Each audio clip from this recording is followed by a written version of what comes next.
It always seems impossible until it's done. Good evening and welcome. This is Face the Nation. Our topic of discussion today is current state of affairs in Sri Lanka. Joining us this evening on the show are Lakmali Hemachandra, Member of Parliament from the National People's Power, Lihini Fernando, representing the Samik Janabala Vegya, Kris Balthazaar, representing the Sri Lanka Pulajana Peramuna, as well as Mr. Kesarralal Gunasekera, former Member of Parliament.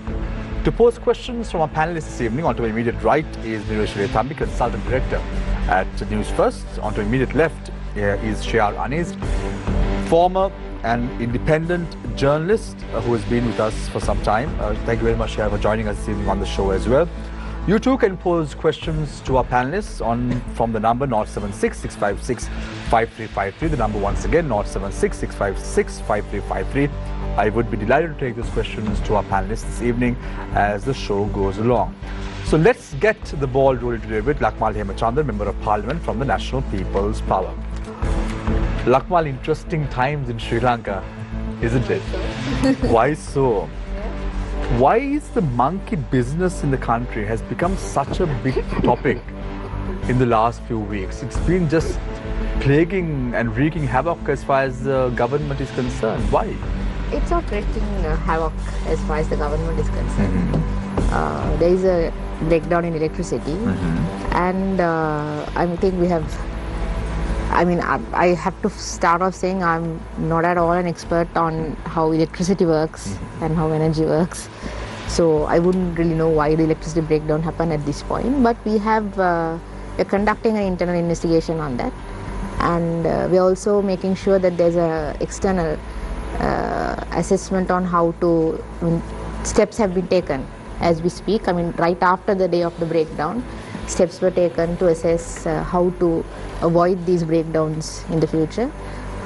So we have to look into what happened and why it happened. So let me give you some context, Lakmali, because you said that you are not an expert on the field of electricity. Yeah. I think it's our duty as journalists to bring to you some facts to light.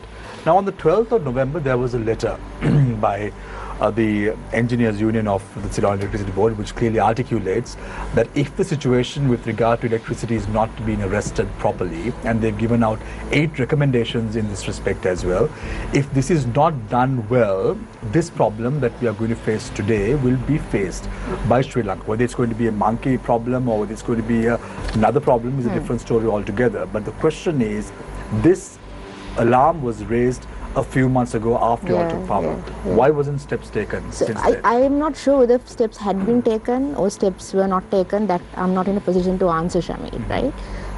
Because this letter, I think Honorable Mujibur Rahman brought to my attention just yesterday, last night, and I looked into that letter.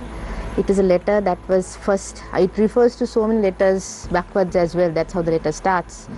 And on November 12th, of course, the current Minister of Energy was actually not the Minister of Energy. And I'm not sure whether after that, whether there was any discussion between the union. And as far as I know, there have been advice given to this electricity board on how to avoid these situations.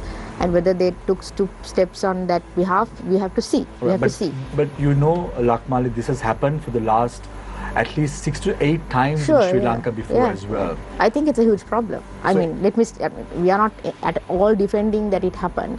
And I think it's a huge problem. If that's the case, why did the minister in charge come and say it was because of a monkey? I am not sure. I didn't really see him saying this, really Shamil, but I think what he had tried to say was that there was some interruption in the supply. That's what I said. I do not know how this works and whether a monkey can actually interrupt the electricity supply and the grid. That's a big problem. I think it's a problem. And but do you agree, Lakmali, at least based on your understanding, that the Ceylon Electricity Board is one of the most mismanaged institutions in Sri Lanka at present? Do you at least believe that? Yeah. Electricity Board has been mismanaged for some time now, and it has not only become an energy issue for Sri Lanka, it has also become a financial issue for Sri Lanka. Right, so you say that the CEB is mismanaged and there are issues with the CEB for a long period of time, let's say at least 10 to 15 years before.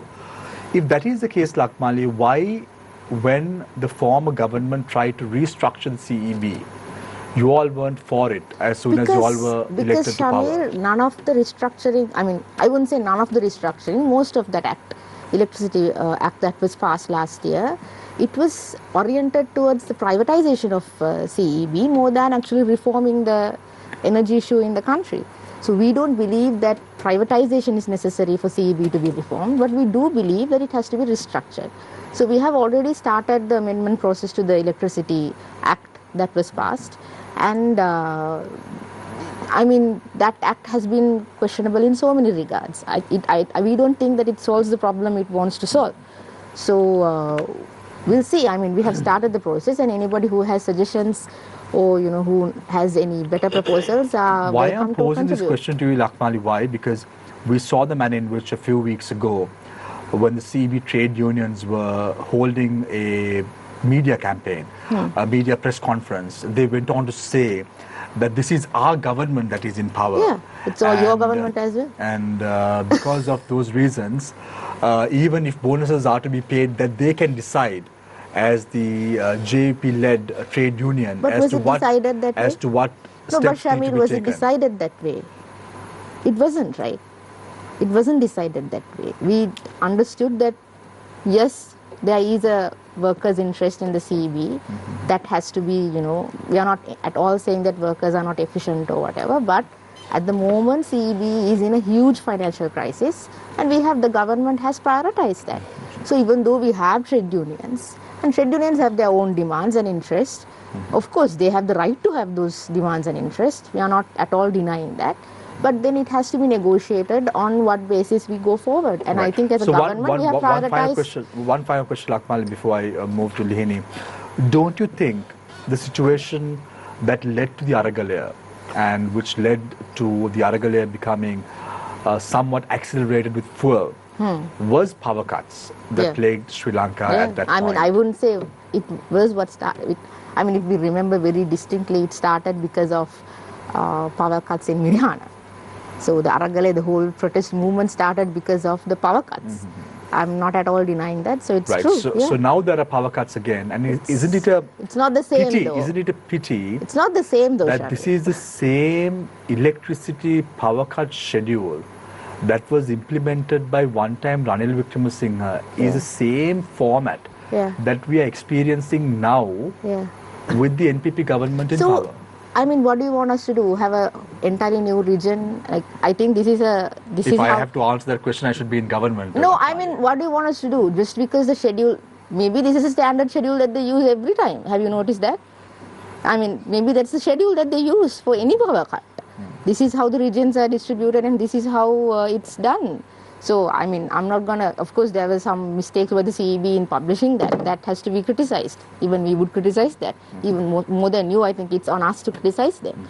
But I don't think that's a major issue. I don't think that's something to be ashamed of. That's a mistake that CEB, whoever handles media has to take care of that. I don't think, I'm pretty sure power cuts are announced very similarly under every government, and that is what has been done. Right.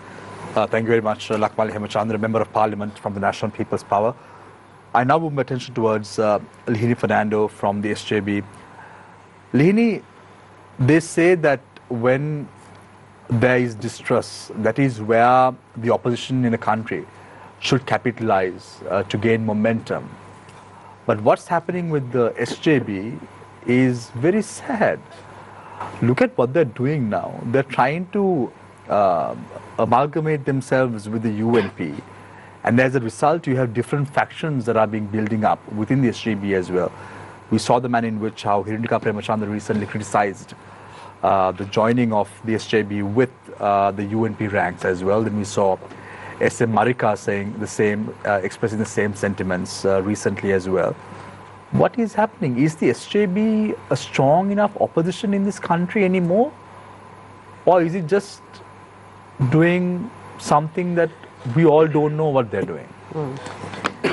So let me answer that question in this sense. Now, yes, there's a government with a majority, 2/3, 159, and the country needs a strong opposition. You can't deny that fact. And now, we call this whole right-wing camp, the right-wing camp right now is, I would say, in shambles. So there is a need for the right-wing camp to come together. That right-wing camp, part of it sits with the UNP, part of it sits with the SJB, and even if you take the voters, voters are also part of the right-wing camp today. I would say in the past election, they didn't come and vote. So there is a need for that right-wing camp to collectively come and position the counter-narrative against the government. Now, presently, that is being done by SJB in Parliament with the limited number of seats that they have. If you see the speeches that are happening in Parliament, yes, there's dissenting opinions, dissenting views that are being brought forward. But is the noise enough? I have my doubts too, because, you know, an opposition has to be far more stronger in terms of attacking this particular present government, considering the fact that they've been in power for the last 90 days from what they have promised to versus what is being delivered right now. There is serious question versus what has been stated on campaign stages, the political narratives, the rhetorics. I mean, we question whether those things they have stated, was it stated with authority? Have they done necessary due diligence? Let's talk about the government in play momentarily as the show goes along. Yeah. I know you have a lot of criticism against them, but let's look at your party. When they say, when four fingers are pointed, when one finger is pointed at someone, four fingers are pointed at you. So don't you think that the four fingers that have been pointed out is being pointed at directly at the SJB for its inefficiency to make sure that they form a formidable campaign to fight this government? See, I wouldn't call it inefficiency, Shamir. It's considered like right now the numbers that SJB in Parliament are limited. So they are doing within their capacity. But I agree with you to a certain extent but that don't forget, Lihini, opposition needs to come out stronger. Andrew Kumar Dissanayake, Vijitha Herat and Harini Amarasuri were able to topple a government in power and gain 159 members in Parliament. See, that get a resounding majority at the presidential election. See, Shamir, let's not forget what three people did. See, let's not forget Ranil Wickremesinghe as one person in Parliament became the president of the country. Can't Sajid Premadasa do anything about it? See, that's a bit of a no. So it's like this. It's like this. NPP throughout the years after the Aragalaya, they have a dissenting view. So they championed the 76-year narrative. Do you look up? Do you, as an individual, look up to the leadership of the SJB? Of course, so that leadership, the leadership style of Mr. Premadasa, how he manners himself is different to the conventional opposition, which we've stated repeatedly in many stages. So his view of handling dissenting views and how it's presented is different. But I agree to a certain I agree to a certain extent, saying that right-wing camp, the right-wing ideology, the liberal ideology, the right way of governing this country, somebody needs to come out and say, now, if you take the NPP right now, they are neither left, neither right, are they centre right? So there is ambiguity in terms of are they following what Ranil again, as I said before, that narrative to position, yes, opposition needs to come out. Just to understand, are you in favour of the SJB UNP joining hands at a future local government election? I think it's like this, Shamir. To give that give relevance to the right camp and the right wing camp, I think there needs to be some kind of synergy for them to come. See, the thing is this: it's not about how much votes SJB got and not about how much votes that UNP got. Collectively, the synergy that they bring in and how they try to attract the people who didn't go to the polling booth. Now what we need to understand is our vote also went to the NPP, because you know the right people who want the country to be governed in the right way, the right wing voters also voted for the NPP. So it doesn't mean that people who voted there are loyal voters. So there's a floater. So now the floater who wants the country to be governed in a strategic direction, they will vote at an next election to SJB, provided collectively we position ourselves and present that right ideology. But do you think that the UNP, SJB joining hands together will make any sense for the ordinary voter in Sri Lanka? See, it depends on what terms that they join in a Shamir. So now we can't deny the fact that why we came out of the UNP, there were certain issues there. The SJB has criticized the UNP, UNP has criticized the SJB. There is a lot of baggage there. That baggage needs to be ironed out. There are individuals which are problematic. So all that needs to be spoken, a framework on what terms that they are collaborating needs to come out in paper. But don't you think it will go in vain joining hands with the UNP, because if you look at the parliamentary elections, the UNP was not even able to secure one single seat That's what I told in the Shamir. current parliament. It's how you position Apart it. from the Newsfirst district. It's how you position it, Shamir. It's how you bring it and position it and play to the people. See, as I said, the ideology. Now, NPP, I don't know whether they presented ideology in the last election or whether it was an anti-establishment vote. Purely people went and voted for the anger against everybody of the other side because they brought the whole 76-year hate and positioned it. But who is today talking about the science of governing this country? We are in an economic crisis. Who is talking about how to take this country, resurrect this country from this particular position? I mean, today we see piecemeal strategies applied from here and there, and when things happen, accusing the past. So there needs to be a formidable ideology. That ideology will come only from the right wing. Right. Very quickly tell us, Lihini, before I move to Kris, what would you all have done differently? Now there is this monkey problem relating to coconut cultivation. Then there's a monkey problem relating to the electricity crisis in the country as well. Monkey's How would you all... leader. Excuse me? Monkey is the opposition leader. I don't think you should make statements of that nature. That is very defamatory. I'm sorry. That is very defamatory. I didn't mean Sajid Premadas is the... Who else is Right, opposition? okay. That is very defamatory. That's not what I meant. I mean, monkey is the opposition. So the two of you are attorneys at law. Please respect each political party and individuals per se. Right, understood, Lakmali. But for me to understand, Lihini, tell me, what would you all have done differently? See, first and foremost, we wouldn't lie to the people. We would come to the people and tell them the truth. I think one of the reasons for us to lose all these years is because we've been telling the truth and the truth has not been favorable. Our election campaigns were never emotionally driven and neither did we, provoke the people. So if we had come, we put down our plan very clearly. We had a blueprint. In our blueprint, we clearly stated the short-term, medium-term and long-term goals in terms of debt restructuring, in terms of bringing the tax pay threshold down. Now, they promised to bring the 100,000, 50 to 100,000 to 200,000, which never happened. I mean, people of this country, even though we passed the election, must take a look at the SJB blueprint manifesto and see things that we have promised. And we also said how we will expand the tax, expand the earnings, the revenue, how we will digitalize the inland revenue, the customs, and how we will increase the earnings and alternative sources of income that will be brought into the country in the short term. And in terms of SOE restructuring, opening Sri Lankan markets to the globe, bringing in investment, and also this whole the Shakti Sahal project which we've been championing, had that been implemented today, this rice crisis, we will not see it in this sense. And also about vegetable storage. So we had a clear plan, a clear concise plan which we presented to the people, but which the people didn't see. Right. So we'll talk more about it with the two attorneys at law the attorney at law on your right and yourself, Lihini Fernando, attorney at law. I now move my attention towards Kris Balthazaar representing the SLPP. Kris, now jitters must be going down your spine within the SLPP as well, because indictments are issued, steps are being taken away right now to talk about the reduction of security, a 30,000 square feet house for the former president, and then more than 20 members of parliament have received money which are supposed to only be given 2.5 million. It has gone up to around 100 million at certain instances. Gosh, Kris, your job is becoming difficult by the day, no? Every time you come on the show, there is some problem. No, there is.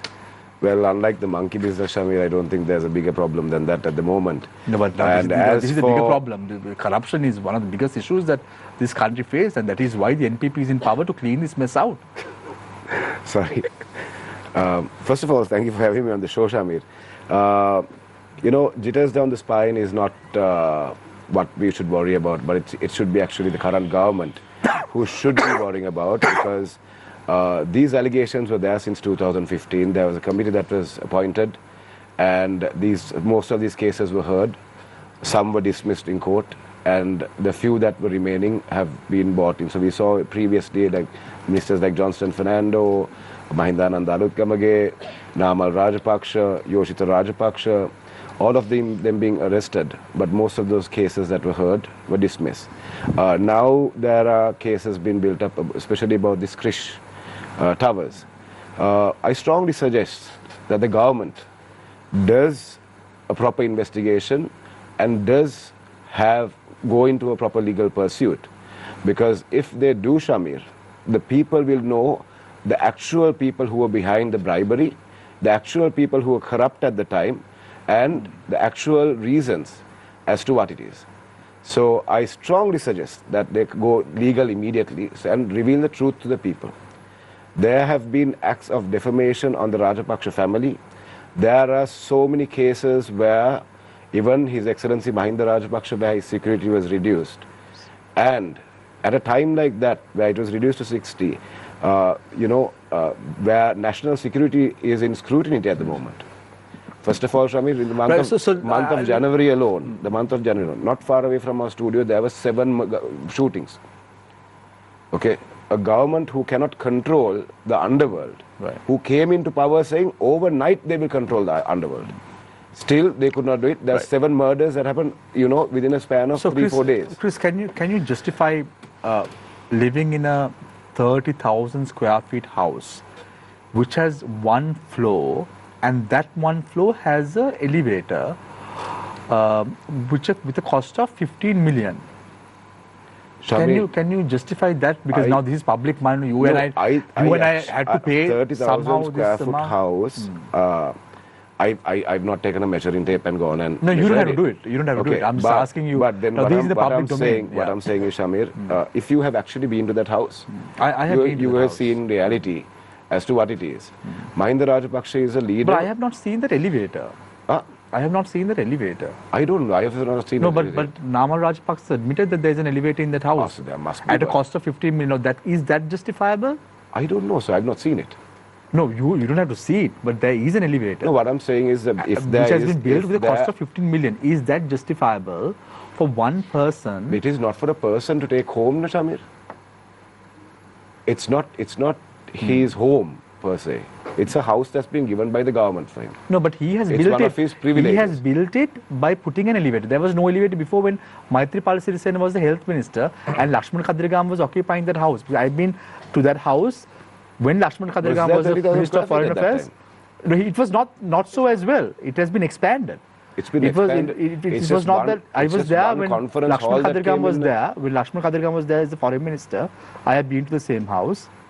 I've been to that house when Maithripala Sirisena was the Minister of Health. There was no elevator either. Right, Shamir. Is this the who did this? Is this the biggest problem in the country? No, whose money? Whether it's 10 million or 50 million, that's not the question. Okay. Whose money has been utilized? It's the taxpayers' money, but it's been utilized for the people of the country. For whom?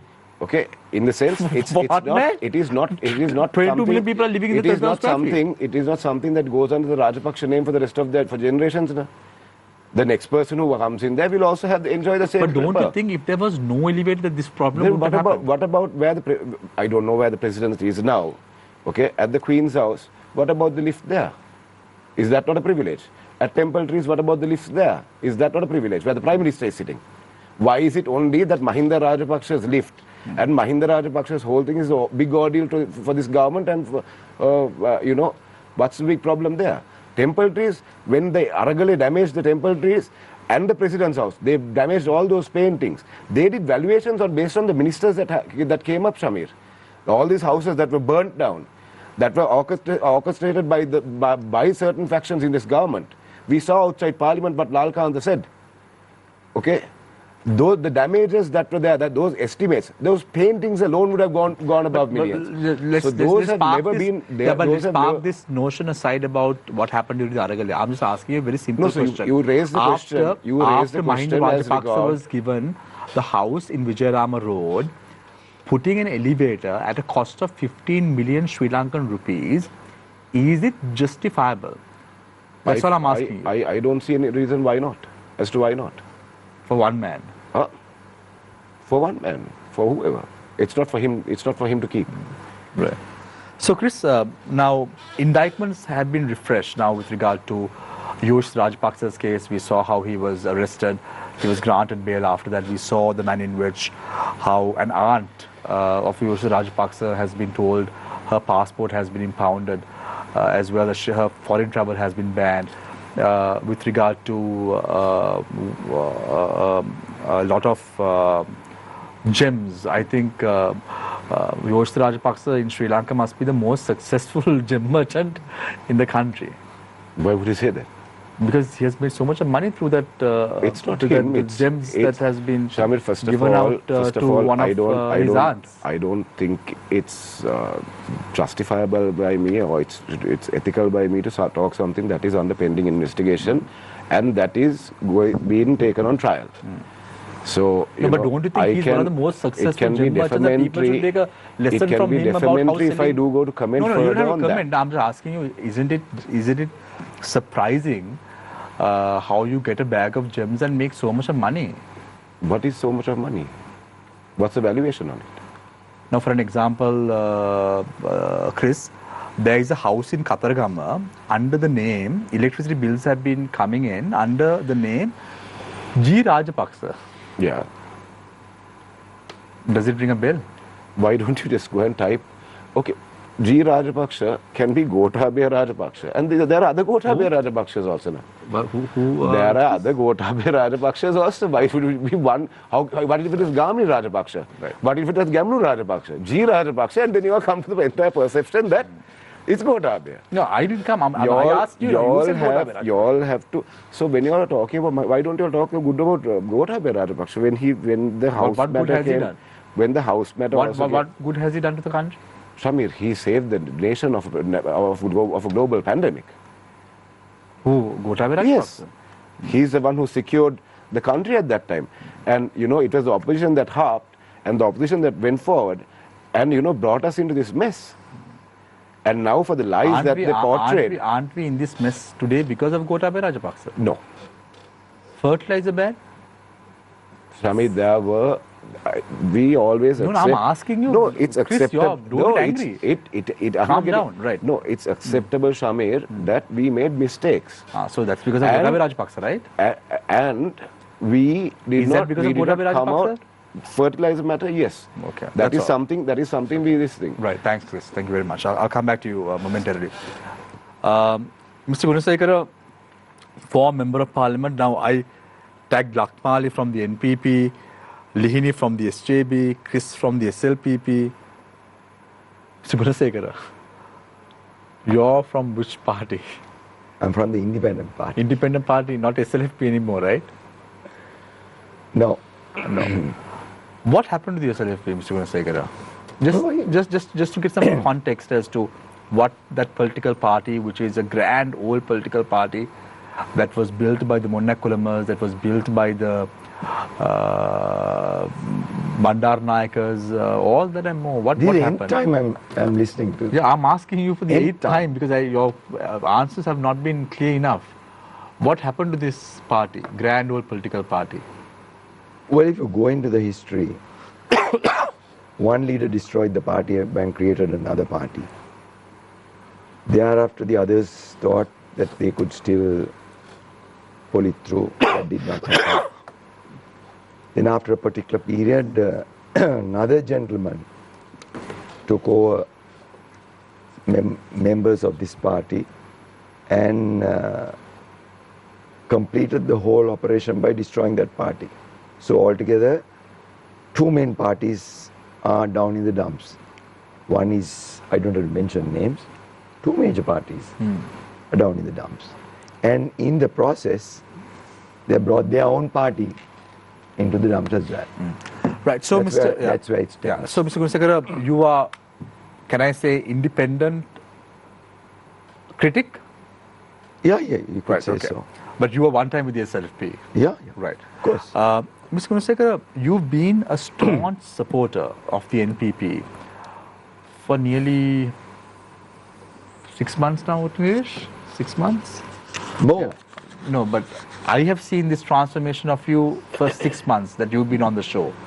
When Andrew Disanayak was contesting, you supported... Before. Right, okay, Mr. Gunasekera, but my understanding Get me very clear. Yeah, but my understanding was Before. 6 months. But my understanding Your was 6 understanding months. Right. is faulty. Right, okay, no problem. Let the people decide. My question is, Mr. Gunasekera, are you now satisfied the way in which this government is carrying out their governance business in the country?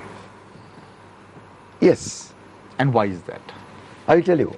Actually, to be very frank, I feel that this is the first time after many parliaments I've seen somebody coming in to establish a system of governance in this country, which we very badly need. And I felt we need to support them.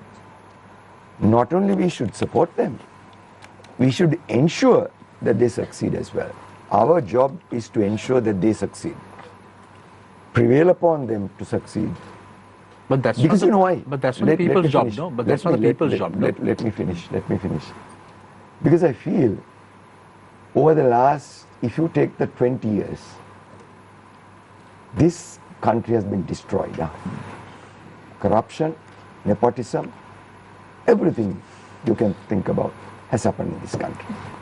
I don't want to mention names as to who and who is responsible, but people will definitely know as to what happened during that time. We need to move out of that. We need to get into a better terrain. And to do that, I felt, and I still feel, NPP is the only party, is the way forward. They will always have problems. It is always there. But the question is, you won't get a party which is committed to establishing systems in this country. They are very committed to establishing systems. They will make mistakes, that is always possible. When you say but mistakes... They can make mistakes. Shamil, in governance you can always make mistakes. At people's cost? No, don't. Don't bring people's cost. You got to understand what they're trying to do is to ensure that you have systems of governance for the greater good of people, for the greater good of the country, which never ever in the past has happened. How long do you think I've been in political structure? How long? Oh, 40 so, years. Mr. Gunasekera, let me finish. You're 40 saying, years. Okay, because you are saying that the NPP is now in power. As such, there will be processes in place. Let's start off with the airport, for an example, Mr. Gunasekera. Now, I've been traveling in and out of the country during the last few weeks. Wait, Mr. I'm not done. Don't identify areas. Mr. Gunasekera, let me ask this question with you, so let people understand. You can't read my mind. You can't read my mind. I will. No, wait. Let me ask this question. After you can answer, I will respond. Let me ask this question first of all, will you? So, I've been in and out of the country during the last few weeks that the NPP has been in power, and even before that. And every single time I travel, I always notice that when you take a flight from Dubai to Sri Lanka, there are at least 10 to 15 people who bring in spare parts illegally to the country. Are they being nabbed by the customs? No. The custom officials know that this flight consists of individuals going on and on who bring illegally spare parts. Yeah. When you ask the counters at Sri Lankan Airlines when you're checking in your baggage, they know that this is happening. Where is the structure, where is the process, where is the system that you're talking about? That is something that has been happening for over 20 years, not only in this country, in all other countries. I have seen huge, I have seen huge bags about this size, right at the rear of the plane, which cannot be. Because you're supposed to carry only hand luggage. So isn't this why this government has come into power? No. To stop to it? It's not an issue of the government. Then you have to understand, this has been going on for quite a long period. I don't know as to how many people have observed this. I have observed this. We need to change. That is why I said systems have to come in place. So you have to give them time. Mr. Gunasekera, if you start off Mr. Gunasekera, my question is very simple. My question is very simple. No. When you can see corruption from your own eyes, why aren't you putting a stop to it? Shamil, who is responsible? Shamil, what has happened in the past, over a long period of time, things have settled down. And in order to change that, it will take time. Don't ever think within 3-4 months they can do anything. What rubbish? It will take time. You have to understand it will take time. So until it takes time, until this government settles, you have to give them ample opportunity to turn a blind eye. No, don't. Whenever there is a mistake, you show, but then be committed.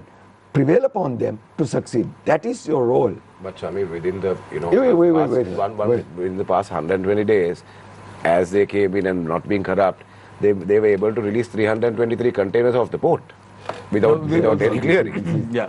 So, listen, but Chris, I don't think you should talk in that manner. Mr. Gunasekera, I'm asking you a very simple Because, question.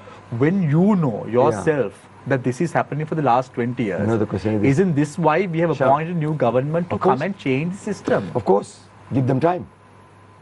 Another Ask 5 this- years? Ask this question after Another about 5 years? Shamir, you yourself know very well that you can't change things I don't know. overnight. I don't You know. don't think so. I don't think so. You can't change. It's not that easy. Because the system is so entrenched. I have seen this. I have seen this for many, many years. What do you think I've been stomaching all this time? How many years? Since 1978. So you're saying I after have been President stomaching Anukumar all this. Dissanayake, after President Anukumar Why? Dissanayake has been appointed to power, you mean to say that there is still corruption that is taking place. However, we as the people should give them another 2 years for things to settle down, because that is why it requires. No, the change is But that's what corruption. you're telling No. The corruption is still there, but not with politicians. That's the difference. Politicians are not involved in the corrupt practices. Mr. Gunasekera, There is corruption, all right. Mr. Gunasekera, in That Sri will take Lanka, time to you're wrong, change. Mr. Gunasekera, unfortunately. In Sri Don't Lanka, say it's I'm not, wrong. it's not Sri Lanka, it's not politicians that are corrupt, Mr. Gunasekera. Systems It's a system and the bureaucrats. promoted by politicians. Promoted by politicians. But organized and carried out by the bureaucrats in the country, because correct. politicians can't even sign a document in this country. Correct. I totally agree. I always say that.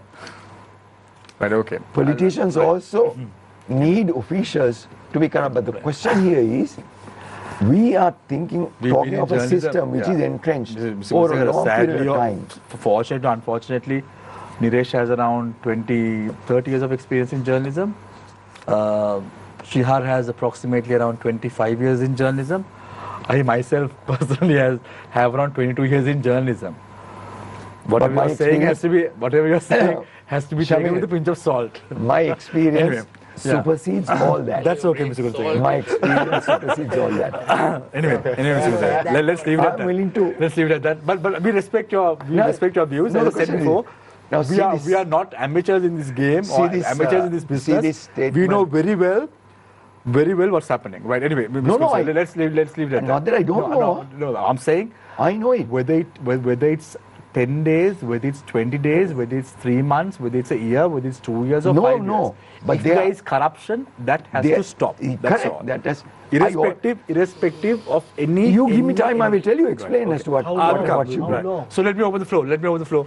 We have Dinesh Shilitami with 30 years of experience in journalism. We have Shah 35. Shihar 25. We all have the opportunity to pose questions from our panelists. Yes. So, Mr. Gunasekera, in a way I agree with you. It does take a little time. But then how long are you willing to wait? Well, the question is And the thing is this, you have long-term requirements. Yeah. You have mid-term requirements. You have sure. immediate requirements. If you really want to make an example and crack down quickly, you do a few sting operations in the airport, in the port, and crack down a bit to show that this will not be tolerated. Correct. Right? Correct. And that doesn't take months and months. So, you may not lock up a lot of people, but surely you have to make that example. And, like Shamir said, it's not getting the politicians changed is easy. The people vote them out of power. But the bureaucrats, they are entrenched. They've been there for 30 years, Correct. right? Correct. Some of them. And some of them have been corrupt for 30 years. So you have to put a stop to that, and you can't mollycoddle them and give them 3-4 years, right? Correct, It has to be, It has to be a gradual process. So, why? It has to be, because you know why? You need to understand that bureaucracy works in that manner. You have to let them earn money. No, I didn't. Why are you putting words in my mouth then? Why are you putting words in my mouth? Shamir, I'm much more experienced than you are. Listen to me. Because I have enough experience. What I say is, they're on the correct track. They're on the correct way. They are trying their level best to change. And we need to support them in Parliament, outside. In Parliament, outside. No, answer, but are we doing that? Ask Nesh's question. Are we doing that? How long would we, if we ask you this in 1 year's time? You'll say 1 more year is there. Now I said 2 years, there's 1 more year. 1 year, 1 year is not sufficient. I mean, in order to do a small change, getting an act into Parliament takes a minimum of 6 months. No, for good. Don't ever think. Why would it take that long? Don't even imagine anything else, because you know why? It has to be well drafted. It has to be well thought of. It's not going to be that easy. So those things will change. But I'll tell you something. We need others to help them as well. They have a problem. The NPP has a problem. They cannot trust people. Why? For the simple reason, people who have been trusted in the past have destroyed this country. So therefore, they are very, very careful in whom to trust. We need to go to them and tell them, look here, we are here to support, not to be part of your system, but we are here to support. And take that support. That is essential to take the country forward. Without that support, they can't take the country forward. And you have to understand, there are several agencies which need to be completely revamped. Customs, excise, income tax, all those agencies. So that is, of course, something that we have repeatedly said on this program itself. Yes. I am sure they must be having plans for that. Because if you don't do those things, you are not going to see bright light on the day. There is nothing. So let's ask a question from Lakmal. Lakmal, now, Mr. Gunasekera is saying, you all have a problem. The problem is that you all can't trust people. Is it so? No. Let me start off apologizing to Lihini. Earlier I said that the opposition leader is a monkey. I did not mean that Sajid Premadas is a monkey. I meant that maybe a monkey is giving a run to the opposition leader in becoming the main opposition to the government. That is what I wanted to say. But anyway, about whether there's a trust issue, I think, let's be very honest here. We are a new bunch of people in the government. And there is a certain distance that we have with the bureaucracy, and I think with everybody else as well, and with certain experts as well, because we have seen how the same bunch of people's advice and how the same bunch of people has basically, the country has gone down because of a certain number of people. You can actually pinpoint them and say these were the advisors, these were the people who are, in the bureaucracy and so on and so on. But fortunately or unfortunately, I think we are not in a position that we can completely remove everybody and bring in new people. I think we have to build new people into the system, and that requires a lot of education, training, rethinking, and only now we are recruiting new people into the system, right? So even that is done very carefully, because we don't have enough fiscal space sometimes to do that. So the government is acting with a lot of constraints, and we understand that we can't always trust all the advice that comes our way. And I think for people from outside, from the civil society, it might look like the government doesn't trust anybody, but if you look at personally, with the way that I have seen the government functioning, I think we have taken steps to consult anybody who comes and talks to us, and consider their opinions as well. So it has been always well received, but you have to also give the government the space to sort of execute our own plans. So I don't think there's a huge trust issue. It's just that there's always a problem when it comes to working with the same people who have always been in the previous administrations. So Lakmali, just to give you some context, at political fora prior to the elections, you all spoke about the central bank bond controversy. Yeah. You all said within 48 hours, you all will take steps, but nothing has been done. So we have already taken steps. We have already requested Mr. Arjuna Mahendran. We are working on that. We're working on that. But wasn't that done before? The attempt to bring him back. Yeah. Wasn't that done before? Yeah, but then, because he is the main perpetrator of the case. If it didn't work earlier, has anyone looked into why it didn't work? Was there some... Because this country is full of cover-ups. Yeah. You have people who are the perpetrators, and you have far 10 times as many who will cover up. Because they will also, they're hoping to gain from it. And that happens all the So I time. We think- see cases now, the Lasantha Vikramatunga case. I think, mean, Dinesh, to us what it's is- open and shut. Yeah. I think all three of us have been crime reporters. Yeah, I think what is happening is that we have to, because this involves certain governments as well, so we have to negotiate his return back to the country, and we have to see whether the legal infrastructure actually accommodates that. And Is it in the process now? It is in the process. It's in the process. I mean, we have taken certain steps, and we have been discussing with authorities in Singapore. But it will take. I mean, I'm personally hopeful that there will be some break. So Lakmal, just to give some context to you, we've been reporting on the central bank bond controversy since 2015. I think Newsfirst was one of the organizations that really exposed this bond controversy on the 23rd of February, where it really happened.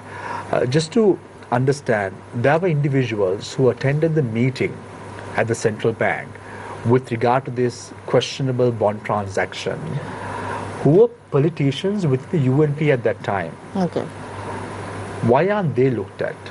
So this was Shamir, Why is it always about Arjun Mahendra? No, this was a case. And why that isn't was... it about people who attended that meeting on the 23rd of February 2015? No, see, it doesn't matter who attended the meeting. Eventually, the responsibility falls on the... Yeah, but on that meeting only it was decided that... I'm not sure what meeting you're talking about. No, there was a meeting on the 22nd or 23rd. I stand correct on that day. There were several individuals who were attending this meeting. One was the minister in charge of the operations. It was Ravi Karanaik at that time. Then there was the governor of the central bank who attended this meeting. Then there were members of the monetary board. And there was one politician who was affiliated with the UNP who attended that meeting. Okay. Under which capacity did he attend that meeting? To be honest, I am not at all aware of this meeting. Why is no one looking at it? No. Why is no one looking at it? To answer that question, I have to first of all know about this meeting, which I do not know anything about, right? But anyway, there might have been a meeting. I'm not saying that that didn't happen, but it's just that I'm not aware of it. What I want to say is that the bond scam was investigated. I think there was a case up until 2023 that was open. And then most of the people who were in those cases were acquitted, right? And if I remember it correctly, there were several cases and they were acquitted. So they were not acquitted. They were not acquitted. I mean, there was at least one case where a lot of people were acquitted. I'm not sure which case. There was no case acquitted. It didn't that far. Yeah, it didn't go that far. There were people who were bailed out of this incident. Yeah. So then these are investigations. For example. Right. So then these are investigations that we have personally undertaken to restart. These are investigations that have been suppressed and closed for a really long time. Let's give an example, Lakmali, just prior to the presidential elections, a few months from that date, you all had a meeting, a press conference at the Sri Lanka Foundation Institute, and you all had a lot of files. Yeah. I was at this press conference as well. Yeah. And there was Harsha Nanakar, who is now the Minister of Justice, who was present. There were several members of the JVP NPP at that time. Where are these files? These files are still there. They are being investigated. What is So, you see what is happening. It takes some time to investigate anything. You can't, it has been just 3 months. What do you expect? Let me just follow up here. Now, one of the big issues... just to finish my thought there. There have been so many corruption cases in the country, right? I'm not sure even the police department that we have, whether we have enough human resources to investigate these cases. There's a limited number of people we have. CID has a limited number of people who can actually do this investigation. You already know this when you came into government? What do you want us to do? Stop these investigations? Not do them? We are committed to doing them. We are committed to doing them, and we are doing more. Most of these, some of these investigations are prioritized. The question that was asked. You act as if we have been in the government twice over and we haven't done anything. It's mainly politicizing these decisions, Shamir. Sure. These actions that they're doing, it's politicizing it. We are prioritizing. Example, not proper. Prioritizing, no, you're politicizing it by why would you get Shania Besekera there, who came on your stage and got on your stage and publicly spoke on behalf of you all, to be a director there? If it's not politicizing it. No, let me ask Lakmali. Gunasekera, in the defense of the government, he's one of the most celebrated CID officers in the country. Yeah, but then he came on the NPP stage. That's a different issue. Okay, and then they are saying prioritizing it, but they're politicizing it by having a person like that. He was the one who was handling all these cases earlier. Now, Lakmali, one of the issues which not just the NPP but many parties raised, including the SJB, was that the Attorney General simply, that department doesn't have the capacity, or for some reason high-profile cases simply don't get done. Yeah, right. I mean, to be very specific. Can you guys name any high-profile cases? No, I think that's a structural issue. So then the answer was to have an independent public prosecutor's office. SJB said it. Yeah, even we committed to that. Yeah. Now, has that process even started? It has. It has. It has particularly accelerated because of Lasantha Wickrematunge's case, right? Aegis department, the call for an independent prosecutor has been specifically coming from people who have been wronged by the state. It is really difficult to get justice for people, especially for people who have been killed by state authorities, because Aegis department has a dual role. They are the government attorney and they also have to prosecute criminals, right? When the government is the criminal, that becomes a problem. So we have, I think this has been a call in certain, in the north this has been specifically raised for a really long time, and I think in the south also now it has come to the attention because of Lasantha Wickrematunge's case. And we in our manifesto said that we want to establish an independent prosecutor's office, and we have already started that process. We have already the three key suspects on this case. Yeah. Now you are an attorney at law as well. Yeah, I don't want to comment on what the Attorney General does, because even though I feel it's injustice, right? I'm sure as journalists all of you feel it's injustice. Even the Prime Minister went on to give a statement in the Parliament. Parliament. Yes. Yeah. So while you feel it's injustice, and I personally would think it's not right to do what was done, but I think Attorney General has a certain role to play, right? And unless we reform that role, I believe there's a structural problem in the way Attorney General's department functions. Why that was has there to a be meeting? reformed. Why was there a meeting the very next day at the Presidential Secretariat with the Attorney General? Because he's answerable to the President and the Parliament. No. He had requested a meeting. Sorry? Attorney General requested a meeting with the President. Yeah, he's answerable to the President. No, not money. Attorney General requested a meeting with the President himself. Yeah, he has to. It's not the other way around. He has to. He's only. You have to make people accountable, right? And he's directly accountable to the President and the Parliament only. So only those authorities will. You saw what happened when. Civil society members went and tried to question the Aegis department. But the political hierarchy, the government hierarchy, is not interfering with the Attorney General's department work. No, we are not interfering in the way the Attorney General's department works. Because the Bar Association of Sri Lanka also issued a statement in this respect. Yeah. So these are the problems that we have, right? We want justice for Lasantha Wickrematunge, but then we also want Attorney General's department left out. We also want that.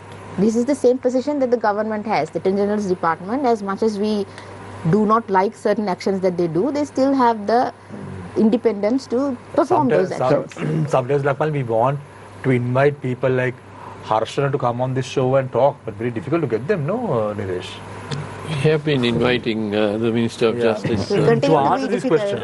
Shamit, your statement with regard to the bond is wrong. The mistake was not anywhere else. The mistake was done by the governor of the central bank, because he participated in the decision making of that. That is the issue. That is where Mr. Gunasekera, I covered this story from the word go.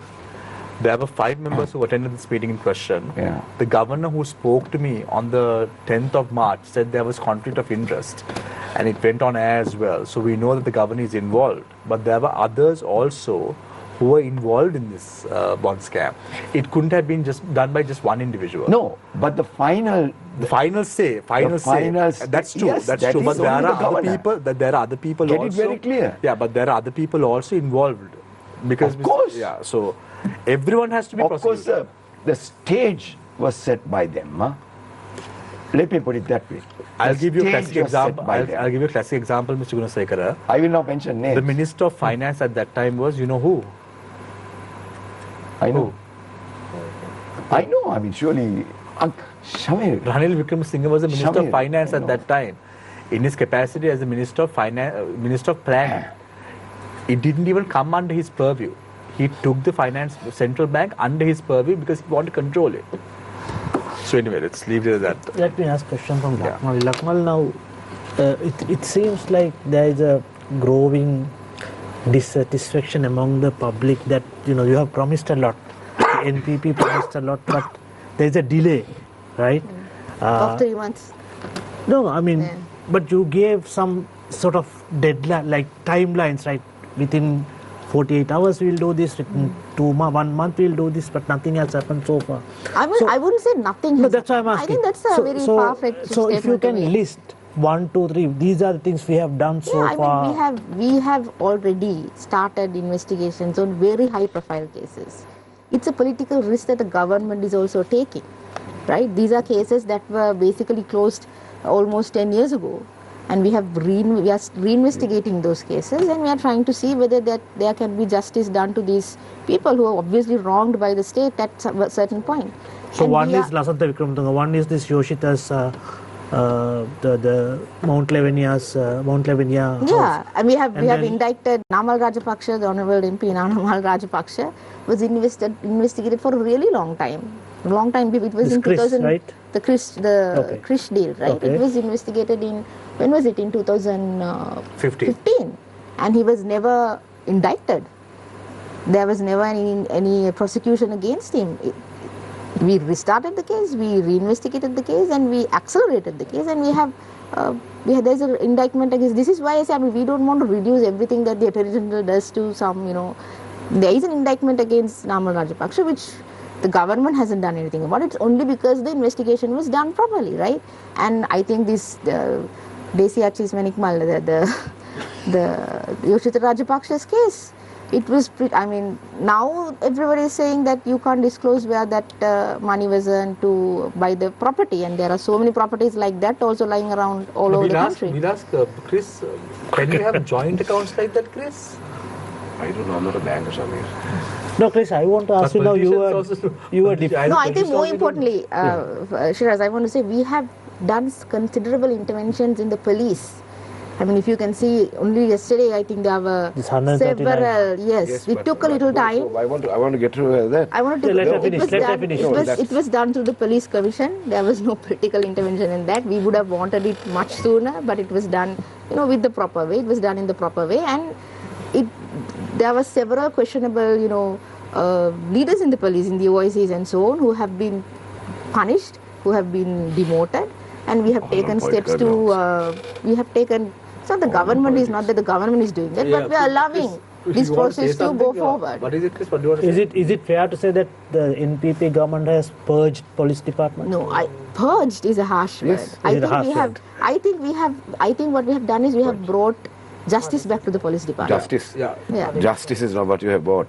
The secretary to the Ministry of Public Security is Mr. Ravi Senratna. Yeah. Now, under him comes the entire police department. Okay?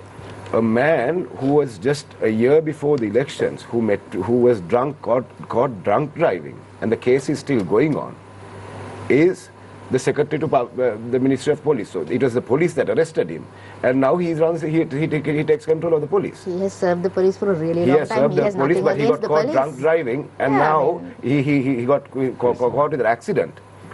Okay, and now he serves as the secretary to the Public Security much Ministry. worse purple serving in the parliament right now. What? I mean, Ravi Senana. I'm sorry, Ravi Senana. No. So it's appointments like this, Shamir. This is wrong with the appointment. Minister Vijayasa Rajapaksa, who was the Minister of Justice in the previous government, went on record saying 80% of the OICs were politically appointed. are political appointees. Okay. So then, So Shihar, 139 the word that you're saying about purging the police is important, Because It is that is, important. that is what is I wouldn't say required right purge now. though. I mean, No, I'm Sirasa saying, said that. I'm just saying, isn't that supposed to be Acting done? IG, Mr. Vikramata himself said that, no. Yeah. So, Chris, that's You a big need problem. that. You need that. If you don't do it, it will be like the customs. Yeah, so then it becomes, where, you know, then each organizer from each area will say, I want this officer to come in as my OIC. And these are things, these are systems. But do you Shamir, agree? was But the do you process. agree? Systems, these are But do you systems that agree, they Chris? say- But do you agree, Chris, that the police department has to be restructured? If there's some good that has to come out of the police department in Sri Lanka, it has to be restructured.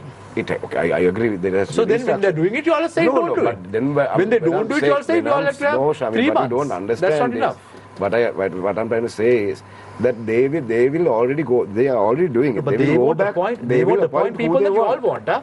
Okay. They won't do that. No, then the They police won't do commission that. functions. No, I mean, please. They won't do that. There are Lakmali said hardly. this went through the police NPP commission. Yes. is an entirely new government. We hardly have any loyalists inside the police, right? This is not a government that has worked with the police for a really long time. Correct. We are new. So all of these appointments are done based on credentials they are and new, merits. but look We at- don't look at have the- look at the political postal appointments vote. going on in the police.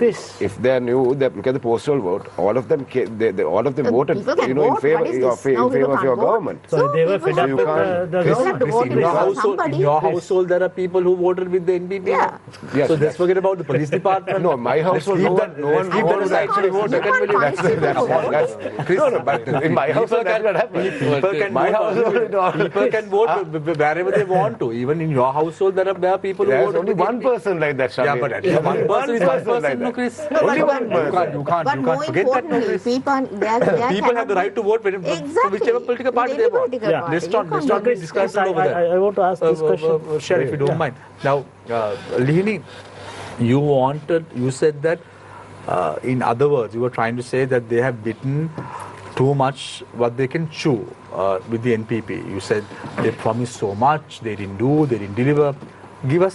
Shed some light. Now, I interrupted you before when you tried to say this, but shed some light to all these matters that were spoken about.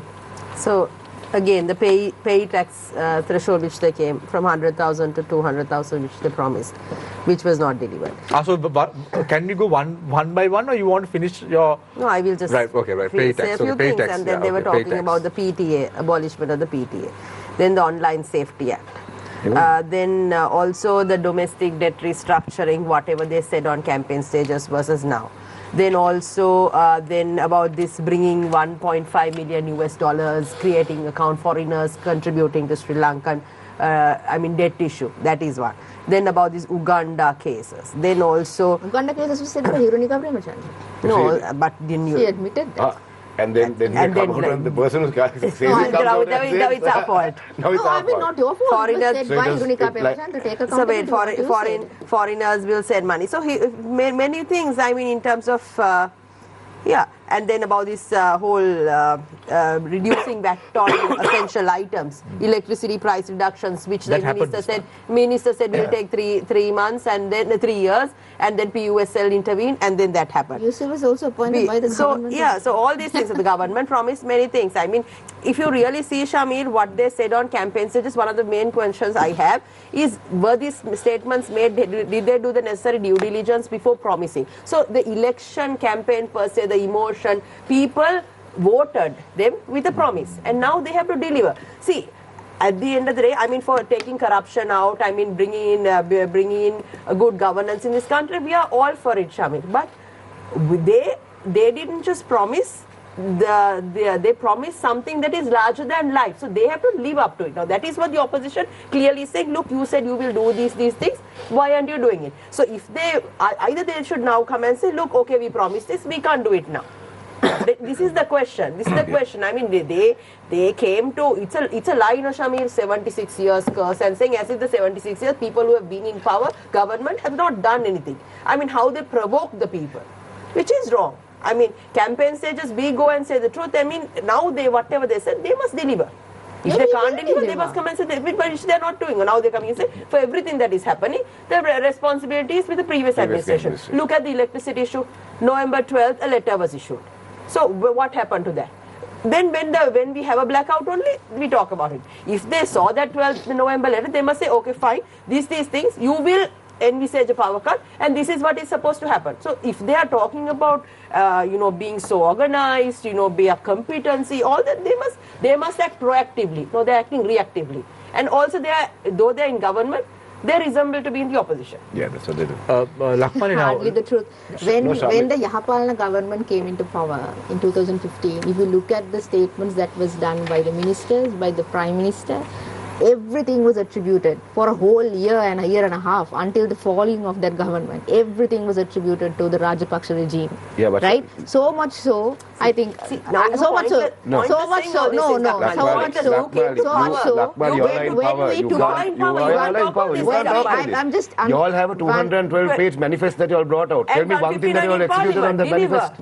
What have you all delivered on the 212-page manifest? That is the promise you told. From 48 hours we will do this, short term, this long term. I mean, this is what the people are asking. Yeah, so what I wanted to say was,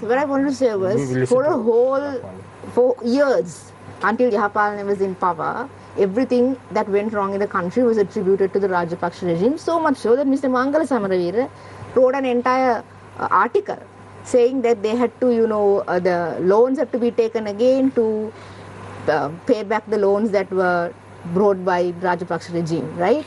Every government inherits the legacy of their previous government, and sometimes we have to explain that. I think our government actually does not say it enough, because we do not want people to, think about the past. There will be accountability to what was done in the past, but we don't want to, now that it's our government, we are gradually solving every problem. That's what we are doing. Minister Nalendra Jayatissa in Parliament spoke about the liquor permits at one point. Now, if liquor permits that have been issued, now if that has been wrongfully issued, why can't they cancel it? Now then they spoke about Mahinda Rajapaksa's house. To this date, have they sent a letter asking him to evict? No. Then they talked about the president's funds, people who have claimed from the president's fund. What are the investigations that they are doing? If they have taken unlawfully, have they taken action? Then Aragalaya houses. I mean, Aragalaya houses, if people have taken above the valuation, have they sent letters? So this is again, Shamir, what you and I are seeing is sensational politics. Coming to Parliament, saying certain things, it's all sensation. It's important for transparency. It's sensation. So if they are saying just the fact that we are disclosing take action. I'm all for taking action. Just the fact that we are disclosing that is an action. No, if others have done wrong, you must take action. No other government. I'm all for transparency and accountability, but do it right. Yeah, of course we will. So one of the issues. Transparency is important. Yeah. But this is very bad. Why? You cannot expect the government on a daily basis to take action on this in this manner. What rubbish? No. Let me tell you something. See, the monies that have been taken by the politicians from the president's fund is totally illegal. So, Mr. Illegal. so send a letter demands, try to claim it. Have they done that?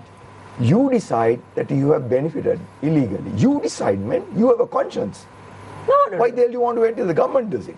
No. You decide. But Lakmali, going forward. Going forward. Because everything finally points back to our government. No. This is extremely unfair. No, I did not say that. I actually did not say a word about their government. Just give me all of this time that I was on the show, I did not say a word about their governments. Only until when you started. No, so the whole notion of their existence, the whole notion of their existence is because we failed no 76 years we haven't done anything. That's why they're in existence. So now take action. I did not say anything about previous governments. Not you, your party. Not your party, not you. So Lakmal, there is a problem now. Let's say you all said that the rice mafia in this country will be stopped by one signature. Eka pan paharin navattana. Has that been done? And we are doing it now. You will see. We are taking steps. We have taken every step that we have for the past few months. How many steps that we have taken, right? And even now there is a structured plan to get rid of the. There is no plan with this government. Let me tell you that. How would you know? With Gotabaya Rajapaksa coming into power, we immediately. We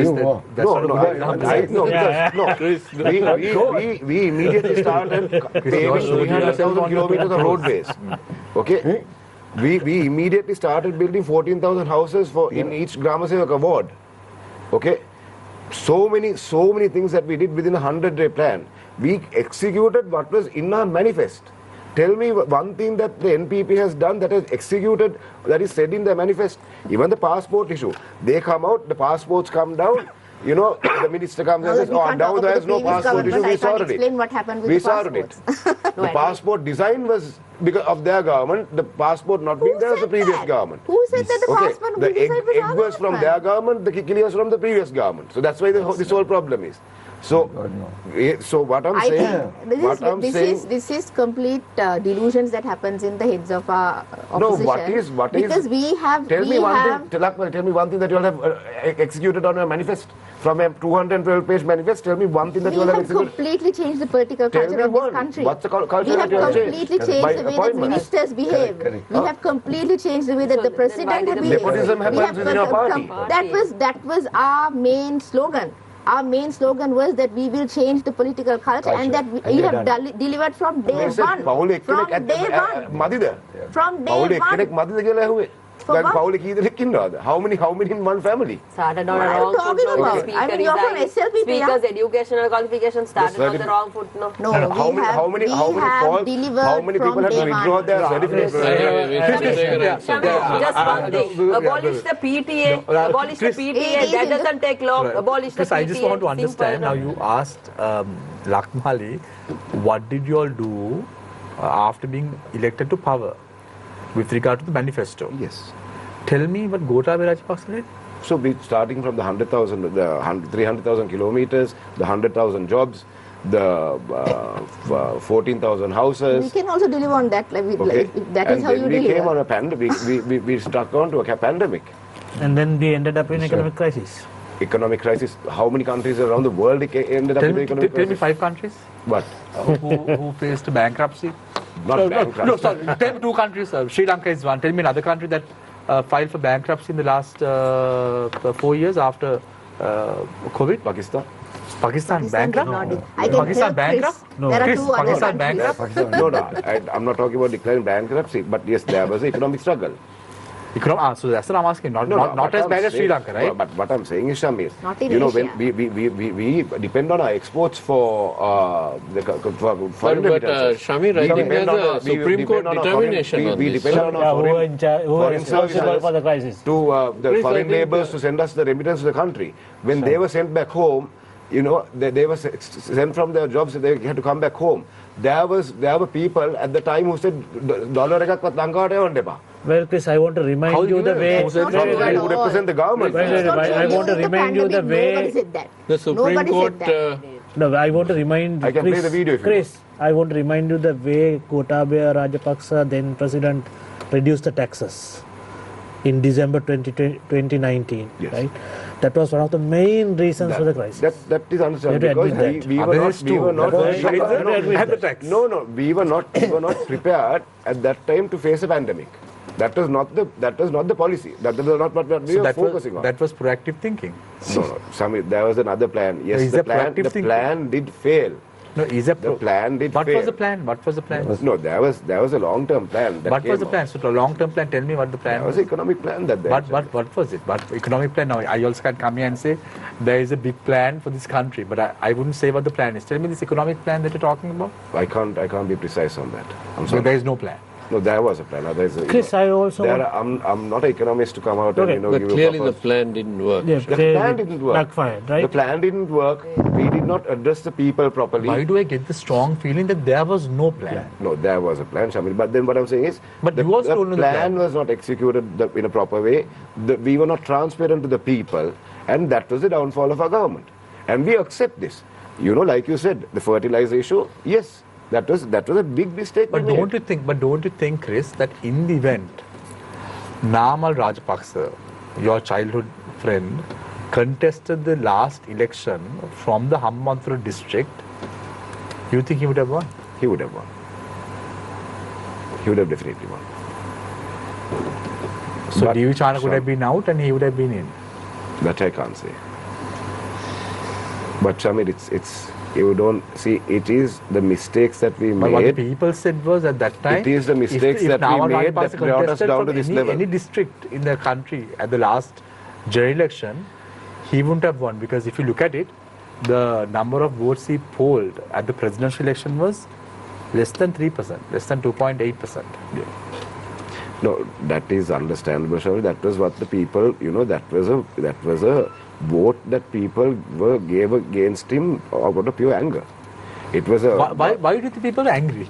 No, because of what happened. Why do you think people were angry? Because what happened, why? Because of what happened at the time and because of the lies that was brought out, Shamir, I want brought to out by the existing government. For example, the Uganda $18 billion case. I want to know, you were There were defending... 12-hour power cuts. There were people in line. So there are power cuts happening even now. No? There are power cuts happening now, and maybe that's why you all can't safeguard. You can't safeguard national security. If you cannot understand the difference of what is happening now and what happened in 2022, what's happening now is monkeys are eating the coconuts, monkeys are falling on and breaking the transformers. That's what's happening now. Seriously. Monkeys are to blame for this whole problem. At least we take the blame, we take responsibility. No, you did not. We take accountability for what happened. Okay, but we don't blame the monkeys for this. There's no monkey business. Chris, you were This is like defending... Planet of the Apes. You were defending Rajapaksas and said that the allegations were wrong, right? Why did we see a lot of corruption during Rajapaksa regime? What sort of corruption? A lot of corruption. So much. What sort of corruption?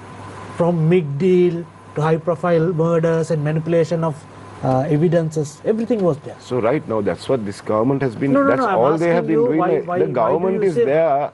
They have their independent sources. Let them come out and expose this, or just say that we lied to the people and we can't. We will never say that. There was corruption in that. I mean, Where is there I wish corruption? we would say that. There This is was- why you keep on pushing the lie that the government lied. No, we did not lie about corruption. There to was such corruption. a degree, corruption to such a degree that lawyers became members of parliament because they used to appear every day on television. We have lawyers who appeared on television in favor of the people who were arrested at that time between 2015 and 2019. So we also have that now. No? And they became lawyers, they became members of parliament. To But such a Mr. degree. Gunasekera, to be very honest, Mr. Gunasekera, again, as I said, people don't have short-term memory loss. You were also part of the 2015-2019 SLFP government at that time. You were stalled. You were with the SLFP at that time, 2015-2019. You can't remember. 2015-2019 is Maithripala Sirisena. Yeah, Maithripala. You were with Maithripala Sirisena. Man, that is later. You were not with Maithripala Sirisena. SLFP was not. You were not with the SLFP. When Maithripala contested the 2015 elections? No, not after that. After that, I'm talking about. After Maithripala That is Sirisena. after he became the president. Yeah, after he became the president, you were holding hands with Maithripala After he Sirisena. became the president of the party. Yeah, but you were holding hands with him, no? Yeah, he also did sit at the Devanamount Municipal Council Yeah. on the side of the government, which was led by the SLPP. Yeah, SLFP at that time. So can't SLFP, remember. yeah. But I can't remember. That is SLP. Yeah, but you were with them, no? Of course. You see So that right in front. you also agree from 2015-2019, if action was taken by the Maithripala Sirisena government against individuals like Gotabaya Rajapaksa, against individuals like Namal Rajapaksa, against individuals in the caliber of Mahinda Rajapaksa, they wouldn't have been ruling this country in 2019. Correct. So you're also responsible in some way Why for should I this be mess. responsible? Why should I be responsible? Because you were the Deval Mountain Municipal Council Why should I be responsible? deputy chairman. I will tell you something. The reason for the fall of that government is just one person. Maithripala Sirisena. Who? One person. Who, Mr. That's the Gunasekera? fall of the government. Not anybody else. Because he thought he the Who, Mr. president Gunasekera? Who? and Maithripala Sirisena the prime minister. Who is this? Who is this? From the Very Prime simple. Minister. Who? He thought he the president and Maithripala Sirisena is the prime minister. So the Prime Minister the at the wall of the time, government. I believe, was Ranil Cross. Ranil Yeah. Wickremesinghe. That was the fall of the government. You can't analyze it that way. Surely. But Ranil Wickremesinghe was the one who safeguarded this country in 2022. Shamil, I think we should have a discussion on this matter. I will come out and tell you. But Mr. what and what Gunasekera, is at done. one point now we know, Mr. Gunasekera, from 1995 to 2000, you were with the Chandrika Bandaranaike government. You were in parliament. In 1994, what lies did Chandrika Bandaranaike Kumartunga send at the political fora?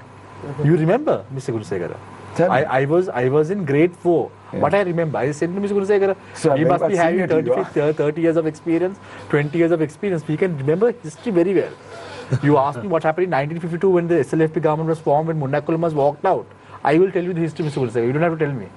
That's the amount of experience we have on this table. Correct. So you can't remember from 1995 to 2000 you were with I the can remember. Chandrika Bandaranaike government. I can remember. At that time, then who was responsible? To be very frank, in 1994, Mr. Gunasekera, Chandrika Bandaranaike Kumartuma I'll tell you said that they will, she will bring those who are responsible for corrupt action to gaol face and hang them. Correct. We bought an act also. So what happened? Not to hang them. Yeah, what happened? What happened? Let me finish. You can't be cherry picking, Mr. Gunasekera. Don't cherry pick. That's no, I'm not cherry picking. Shamil, that government in 1994 had only 113 members. 113 members. But we ran for 6 years without a single problem.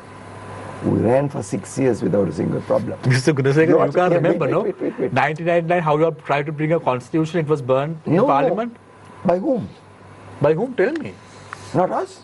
Yeah, by the opposition. Yeah. Because that constitution was one-sided. No. It was not it was not brought as a white paper. Was it brought as a white paper? No. Was it brought as a white paper? No. Was that constitution brought? Was that constitution brought as a white paper? Shamil, do you like to do a discussion on, because you know why? I was in Parliament at that time. I think that was a big mistake. There were 2 mistakes done during that time. Burning of the constitution and the refusal by Prabhakaran to accept the extended hand of Mrs. Bandaranaike Kumartuma. 2 mistakes. That changed the history of this country. Luckily, no one in this world, when you're someone's enemy, that person will come and join hands with you. I want to tell you something. That's where diplomacy comes into play. That is where economic diplomacy comes into play. You know, she mentioned about the online safety bill. Do you know that online safety bill, why these people are struggling to do a change? Because the government at that time, introduced certain sections into the act at the committee stage, which was negated by Supreme Court. Negated by Supreme Court. Wait. Negated by Supreme. These are not the first instance. In an earlier instance also the same thing has happened. Why?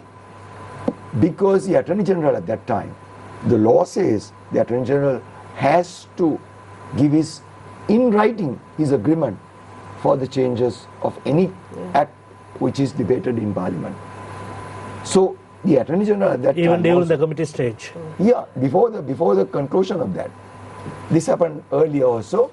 In 1988, I think, which regard to the changes to members of Parliament coming on the national list. We normally refer to the national list. They gave the power of that to the secretary of the party, which is illegal. The Supreme Court negated that, but at the committee stage, it was brought in, and nobody objected to that. That's the baby of them. They'll have to get that also. That's not the point, Shamir. When they come on campaign stages, they say certain things. We will abolish the bill, we will review the bill, and it is they will say can we have a rough time? So if you say it, deliver it. That's what we are saying. No, it's not about delivering it at the end of the 5 years. No, it won't take that long. Can we have a rough timeline? Repeal of the PTA. Simple. PTA repeal. They are supposed to, the prevention of terrorism. Detain people from the didn't I mean that is the only act that you have for executive detention. Because if you take it out, you that must is have the only else. act for executive detention. Again, you're going by your word. You came, you had those conferences and everything where Mr. Handunnetti and the present president came and said abolish the PTA and all of that. And then if you were so against it, you cannot exercise it when you are in power. That is hypocrisy. That is the only law that is available to execute executive detention. There is no other law in the country. You can't tell us you have 2/3 in Parliament. You can bring in new laws. You can bring in new laws in record time. We didn't even have a Parliament at the time that we executed this. Now since November you've been in power. I'll come back to you. Lakmali, just to understand now, Kris brought in a valid point. He said that y'all are saying about 30,000 square feet, y'all are talking about a lift and all that and more.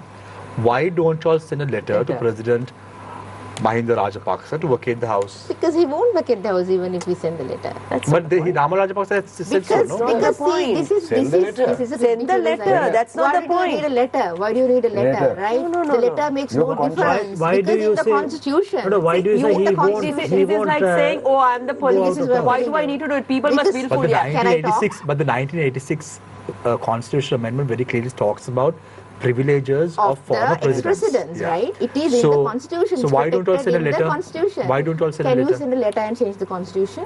No, it's not You in the cannot. Constitution. Send You the letter. cannot change the Constitution by sending a letter, and Mr. No, just Rajapaksa act- very well you are knows in that power. all Just the members use of the your SLPP authority. very well. Why Sending a don't- letter is Use not your, authority. no, Cover it up- shows. to Is cover it, up I mean, the it's just. inability. Just as you reduce the The show. security of President That Mahinda does not Rajapaksa to require, 16. Shamir, that does not Lakmali, require constitutional yeah. amendments. No, but I'm asking you, why can't you ask President Mahinda Rajapaksa to vacate the house and give him a house which has a amount of square feet that you all deem fit for a ex-president? we reduced the security of the Mr. Mahinda You have Rajapaksa, to and what happened? 60. He filed a case, right? Yeah, It there is is an sub FR judice case right now, yeah. Yeah, there's an FR case Yeah. right now. So this, With the house, this is the with thing. regard to the This house? is the thing. This is the thing. Mr. No, Rajapaksa. people accept Lakmali that there being a lift in a house of 2 floors is a big problem. You can't spend 15 million on a No, 15. 15 million. 387 million. No, that's for the entire for the maintenance. Yeah. But No, the maintenance for the lift alone, renovations. yeah, renovation. Yeah. But the lift alone Renovations. is 15 billion. Where is your president and prime minister staying, Lakmali? Where? At their houses. At their else would houses? they Where? say? Else would they say? Just No, as we stay in our houses. where? Just name Not where. in the official residence. So Why where? should I say that? No, that no, this is. Why what do you should mean? I say why, that the what do you mean? Why president can't and the you say- prime minister- He's the first. He's they you are don't not have to- even, you don't have to. The That's president no and president the of the prime country. minister. I'm he's the not first person of the gonna tell you, country. Dilip. No, So, you don't have to say the house. Now, For security reasons, when no. Gotabaya Yeah, exactly. Rajapaksa is not at the president's house, we accepted that he was in I'll Milan. tell you where they are not. They, They are not in the because- temple trees. They are not in the presidential palace. That's it. They are not there. And they are not I in will the tell naval you base that. in They are Trincomalee not also. in any official residence of the government. They are not No, in the naval that base is, in Trincomalee that also. is, that is hitting it under the belt. They are Swami. not. That is. No, they are not in any. They are not in any official But they use residence the of the facilities. government. They use the facilities. What facilities? No. Don't they use temple trees office? Don't they use the president's office? Those are government Shami. offices. So these are government houses that was given to the former president. Shamir, what has happened to Parliament is very simple now. Gentlemen who are sitting in the opposition cannot come to terms with the fact that they have permitted the NPP to come into power. They cannot come to terms with that. They cannot come to terms with that. And they are hell-bent on trying to destabilize the government. What do you think is happening now so far? That's all. Nothing else. They lost the election. They gave the government 159 seats. So Lakmali, just to understand, work we with have a them. question That's the from one best of our thing. viewers. Now, you as a parliamentarian, do you accept a salary Yeah. I from do. the parliament of this country? Yes, I do. Yeah. You do accept. Yeah, I do. Ministers also accept a salary? Yes, they do. It doesn't go to a centralized fund of the NPP or the JVP? That's a private decision of That's a theirs. decision that I make. What I do with my. That's a private I'm decision. asking you. Shamir, that's a private Maybe, decision. but I just want. She Mr. said, Gunasekera, There is she no- said, Mr. she's Gunasekera, taking you're the not, money. you're not the NPP No, I don't spokesperson. know. You're Can an I ask independent you critic. this? She said No, she's just- taking the money. No, right. Mr. Gunasekera, let me ask the question. She It said comes she's to taking a the money. Mr. Gunasekera, you account can't be an that- NPP spokesperson. she who's said going My to take the money. salary does not go to any account under NPP. Right. It does not. You take your salary, right? Yeah, of course Okay. I do. So this is a question that is asked by our viewers. No, That's I what I'm don't. It asking. doesn't go to account under. Have you all appointed Mr. Kesarralal Gunasekera as the NPP spokesperson? No, we have No, not. right, okay, I think right, he's okay, right. being a good ally. I think that's nice. It's refreshing to have that because we always come Anyway. and fight 10 people here. So Right. it's okay. So Lihini, just to understand now, has there been any conditions that you all have laid down with regard to joining hands with the UNP? There has been discussions that have been going on, but I'm not privy to what the terms So there is of one, discussion are. based But on the press local conferences that are councils- being held right now, you all have said that if there is a joining hands with the UNP, the Yes, leader sir. of the party should be Sajid Premadasa. Yes, we have said that. And also about the symbol we have not agreed on. But local council, yes, local council elections, on what terms can we align? There has been certain discussions that So have why been is going there rifts within the party? on. See, it's like this. there are different schools of thought, there are different opinions. I mean, there were reasons for us to walk out of the UNP, and then, you know, there are MPs who actually went and, you know, made certain accusations to Mr. Vikramasinghe. So, you know, obviously there was a rift, no? So joining together is not an easy task. So either you need to agree on a framework, on to what extent you will agree. We have to meet halfway. Either it is joining together, or is it through a front. So it is up for discussion. So a symbol has not yet been discussed? No, not as far as I know. What is the role of Imtiaz Bakir Maki in the party? He's the chairman of the party. Does he have a say with regard to what's happening within the party? Can't he have a discussion with the leader of the party directly? There's a management committee. They have several discussions. Why is the chairman of the party issuing statements to the media about how the SJB should be restructured if there is a management committee within the SJB? See, Shamir, what you need to understand is we went through 2 election cycles, and then there were certain defeats that happened, and then there were disagreements. There were, I mean, this is all out in the media. There's nothing for me to hide. So, you know, and there were certain fractions with the party that has been pushing for certain reforms. So Mr. Imtiaz Bakir Maki was one of them. So in his statement for reforms, he put down certain conditions, and he put it down, which the letter which he sent to Mr. Premadasa, as well as he should made it a public document. So what Mr. Premadasa said is the party needs to reform, which we all agree. So there are discussions that are going on for party reforms. Right now, Lihini, Attorney at Law Lihini Fernando, what is the need of the hour? Fighting politics within the SJB or trying to fight national politics? See, for me as a young politician, it's important that any politician in the opposition reads the political sentiment.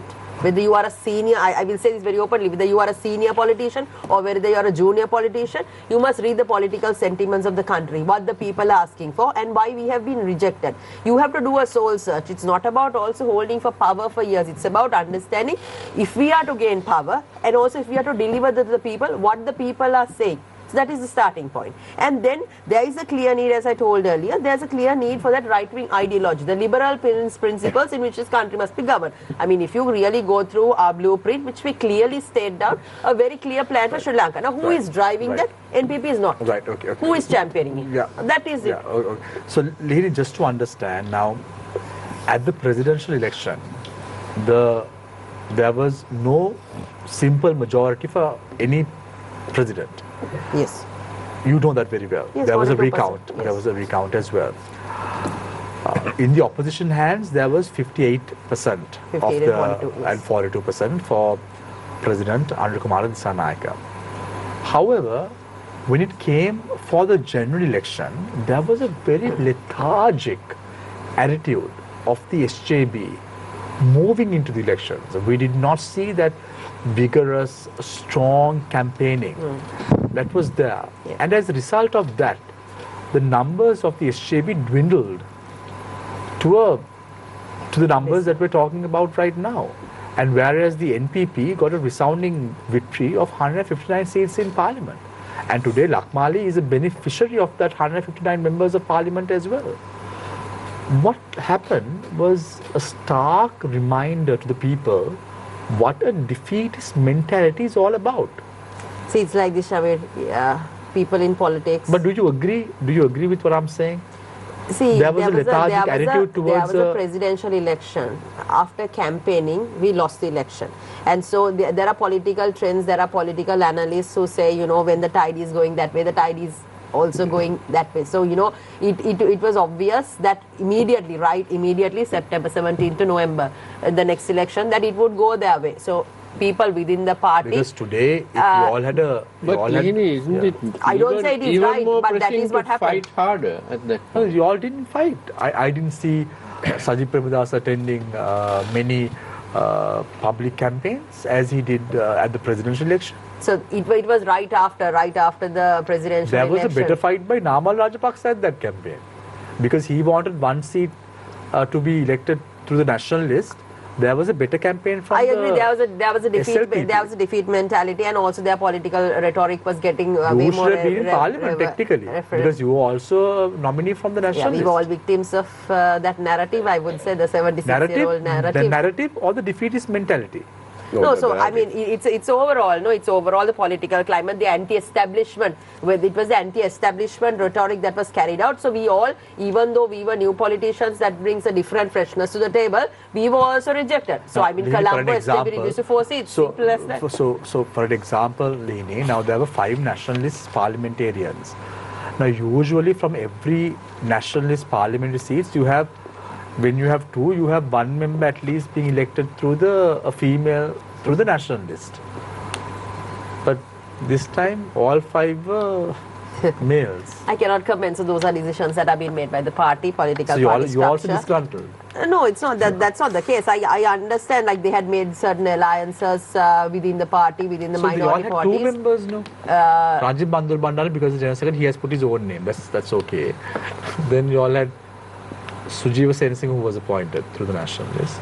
Don't you think a women representation would have added more value to all the Ideally, yes. Ideally, yes. And also there was Miss Iran Vikramaratne, who was also. But can I on behalf of Lihini, I think it really would have added more color to the parliament. Even though Lihini is not an NPP MP, I think it would have been great to have her in the parliament. No, because now even with the national list of the NPP, we saw Lakmali going in. Yeah, that's great, yes.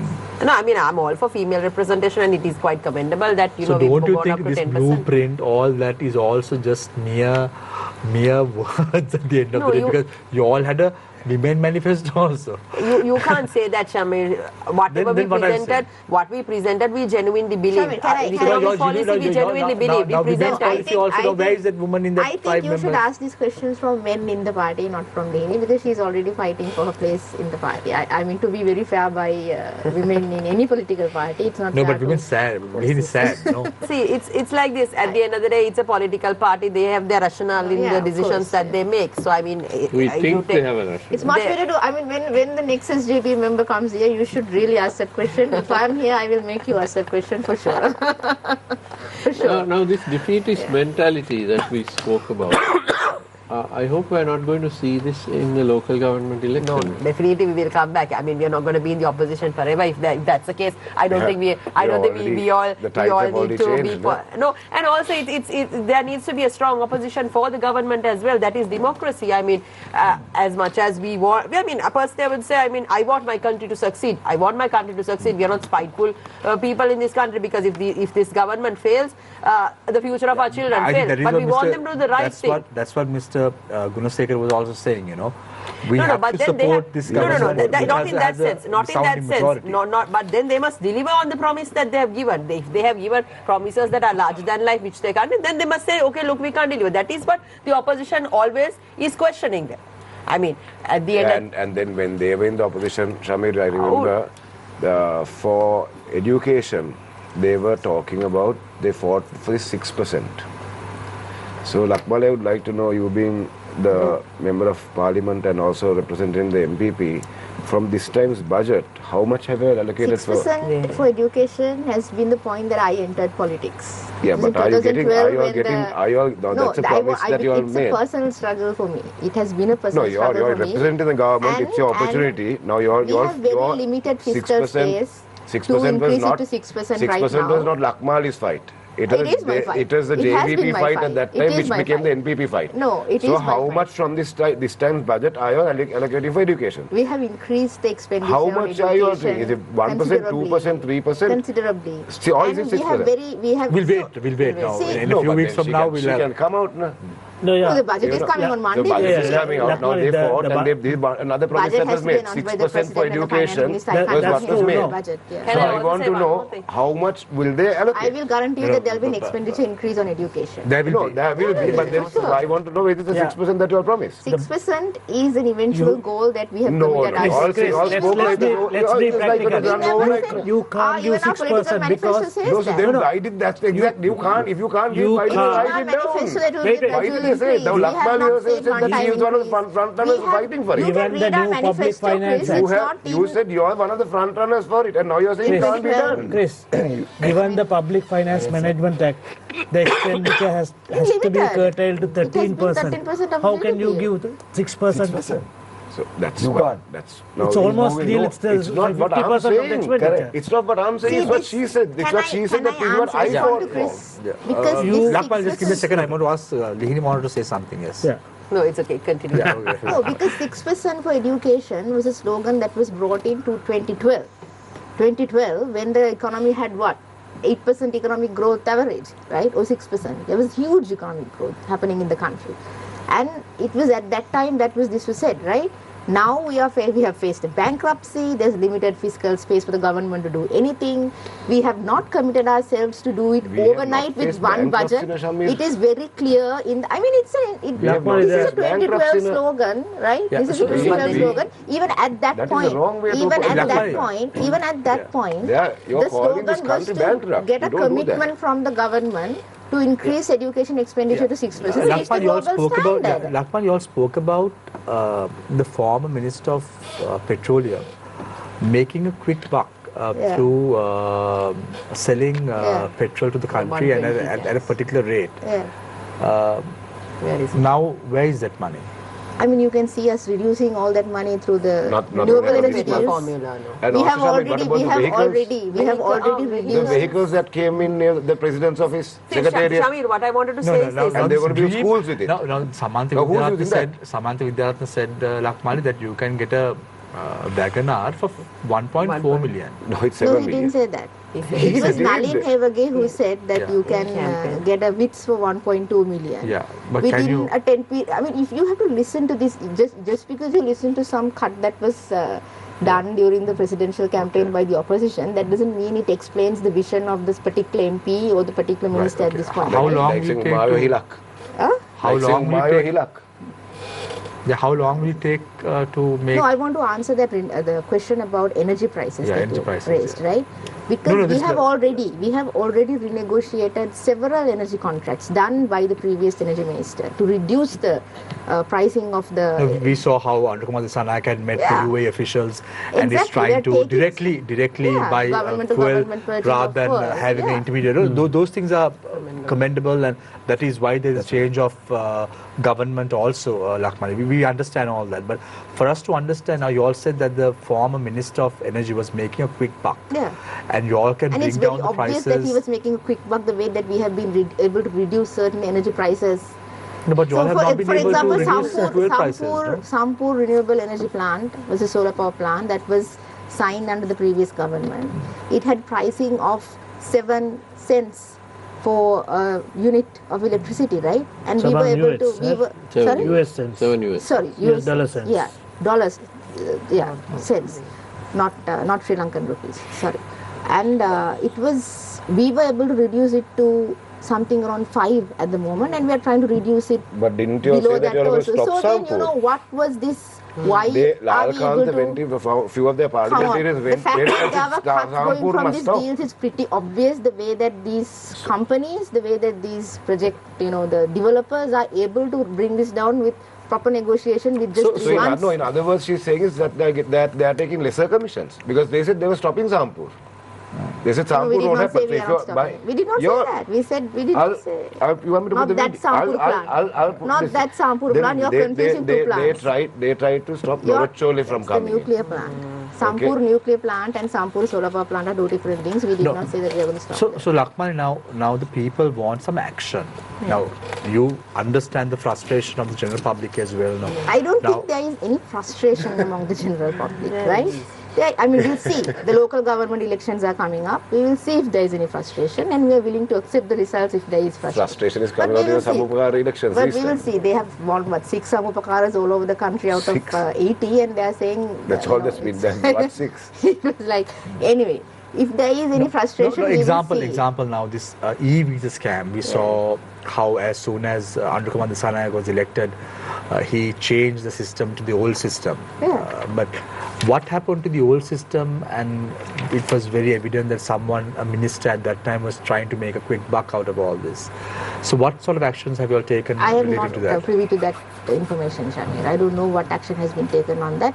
And to be honest, I don't think any criminal investigation is to be discussed by me at this point if there's any information that I disclose here is always disclosed to the media first by the relevant ministry. The first policy document of your government is coming next week on Monday in the form of the budget, right? The full year budget, right?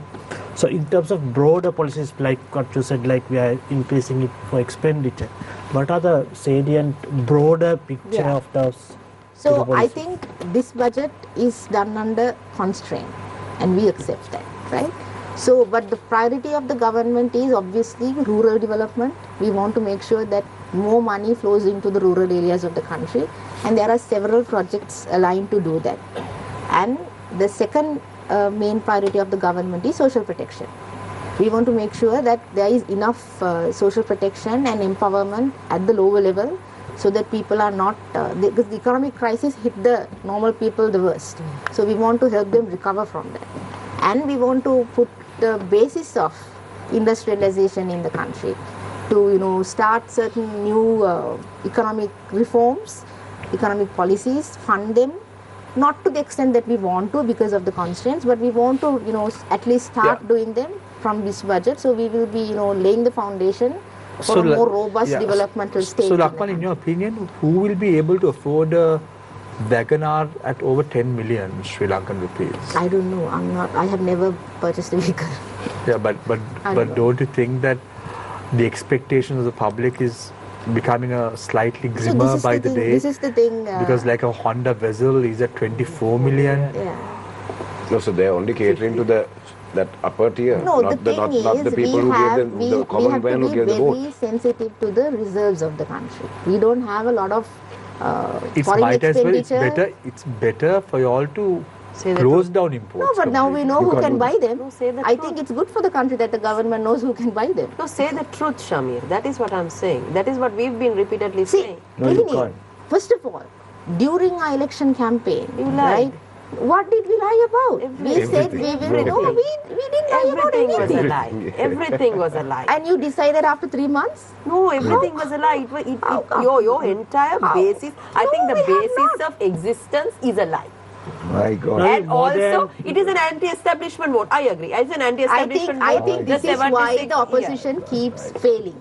This is why the opposition keeps failing, because they're simply unable to understand that people are not idiots. People did not vote for. We were in government for 1.5 months between the presidential election and the general election, right? It was not just because the tide was going that way that the voters decided. Voters were very vigilant. They were looking at what the government does, and they observed what the government does and went ahead and But voted. if you look at the voting pattern in the last 15 years, Lakmali in Sri Lanka, it has always been a protest vote. Yes, it's an anti-establishment Why vote. would you say It's an that? anti-establishment Why would you say that? No.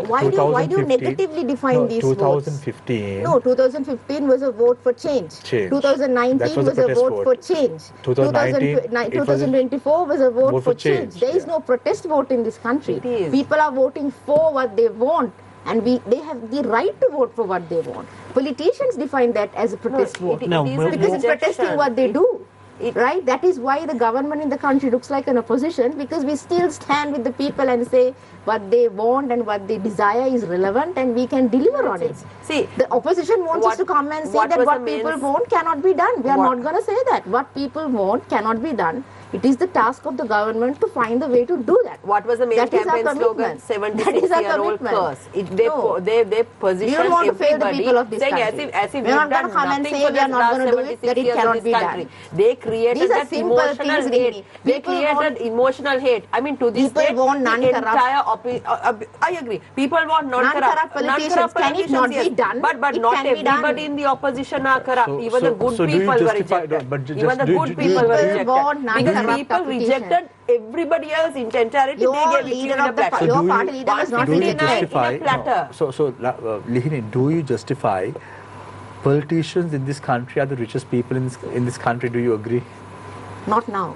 No. At least before, in the last 20, 30 years, don't you think politicians have not all, but all at least the majority have amassed a lot of wealth over the last few years, unexplained wealth. Yeah, there are certain individuals. Like yes. who? I cannot mention. Yeah, but there are people, right? Yeah, so I mean, it is not a fact to hide. No? Yeah. Now, when you see the That is why they came to power to invest. So let them do it. So let them do it. It is only NPP who takes the responsibility. Yeah, we said we will Are you investigate. talking about Desia's We said we will investigate it too. Now Lihini is saying there were people who were corrupt and who made money. So then I asked her, so what do you suggest? That then she says that is why Lakmali Hemachandra MP not an opportunity. No, not just them. In our manifesto also we said we strongly stood against corruption. We spoke about having the public prosecutor's office, strengthening the CBOC, Proceeds of Crime Act. We have spoken about all the public procurement laws. If they're doing whatever you all were saying that you all were doing, why can't you all support them? So I mean, see, our criticism has always been constructive. Tell me, to this date, have we taken the streets? Have we done anything to cripple? Have we done anything to cripple them? But look what they did when we were back in the day. Every day outside Lotus, I want to correct something, Shami. Every day there was a protest. I think year on year, day on day, week on week, there were protests. I think there is a very unfair. No, wait. Let me explain. The government's I think there's a very unfair criticism against NPP has not been in. It's a new party, right? I'm speaking on behalf of JVP, which I'm not part of right now. But I think it's very unfair to say that JVP has not supported any good reform. This is a party that supported the Yahapalana government in the initial period. This is a party that supported Mahinda Rajapaksa in his initial period. This is a party that actually stopped the Bandaranaike government falling in 2001, right? This is a party that has supported any good reform. It's not fair to say that JVP has always protested. They have tried to be part of government. That means then you also accept responsibility for the 76 years. Then you must stand responsible for 76 years also. That it's, if you have supported, no, that's a good point. If you have supported, we have tried and we have failed. Whenever we say that, you say no. When that government came, we walked out. Whenever there is a good reform, 17th Amendment was brought as a condition that JVP put for Bandaranaike government. Then you are also part of the 76 year old problem. Of course, we are part of the 76-year political for those who are watching this show tonight, system. Yes. What if they tell you that you all are incapable of holding a protest with the public's mandate right now in the country? No, you're the opposition. No, that is a very unfair statement. For those who are watching this channel, we still hold ground. We are 52. We still hold ground. I mean, our ground cadres are there. If we want, we can bring the people to the streets. How many? We will do it eventually. We will see happening from all parties. From all the opposition, you see it happening. Would you all join? Would you all ever join the SLPP? They will. SJB joining SLPP? That look on your face. Look on the face. Now it's like I like believe in inevitably policy. we I have to believe do in that. policy. I believe politicians must align for the right reasons. You align, yes, you have to align to gain power, but you must align also for the right reasons, and you must do justice by the people. It's not just to take power and go back and be corrupt and rob the state system. I'm against that, Shamri. If somebody is bringing good governance, I'm for it. But you have to align for the right reasons, not to protect the rogues. Give them some time. They should go down to their constituents and talk to the people down there and see actually what's happening. We are the only people going to the constituents and speaking to them. But without all they are worried is about the parliament canteen and how the meals come. The They're president not doing that. See, if there is so much frustration against the government, Parliament canteen we is all should they not talk be about. able to go down and walk down the streets. We are doing that very freely without any security. Only the president can go and talk to the people in this country. We do not see any opposition leader, any opposition party getting numbers, masses to come and talk. Only the NPP is capable of doing that. We are giving you reasonable time to deliver that. We are giving you reasonable time. You don't want to be an unreasonable opposition. It's just 90 days. You have promised. We're giving you reasonable time. I think if you could give So what is the reasonable time that your time Let's frame? see. I mean, it's been 90 days. Let them present their budget. Let them come back with the reforms they promised. I mean, okay, reduce the VAT which they promised. Bring down the VAT on the essential items. Deliver, at least give the people. But the problem is, Lihini, now there are cracks within the SJB. Now recently I saw Dr. Harshad is the secretary of the party, no? Treasurer of the party. So recently, when he was questioned by media, why isn't he involved in the discussion process with the UNP? He said, I don't know. I'm not involved in those discussions as the treasurer of the party. So that It's been decided Problems, within the... no? It's decided within the party on who sits on the negotiating table. But do you? But there would was you a prefer- working would you- committee. They took a decision. Would you prefer and- Dr. Harshad De Silva as the leader of the SJB? I don't think that's a question for you to ask me. No, I'm asking you because you are It's not. sitting in front of me. There is a party, there is a working committee, there is a management committee. There are people who sits in those committees. They will take the right decisions at the right time. Are you a working committee member of the SJB? No, I'm not. Nationalist member of Parliament, but not a.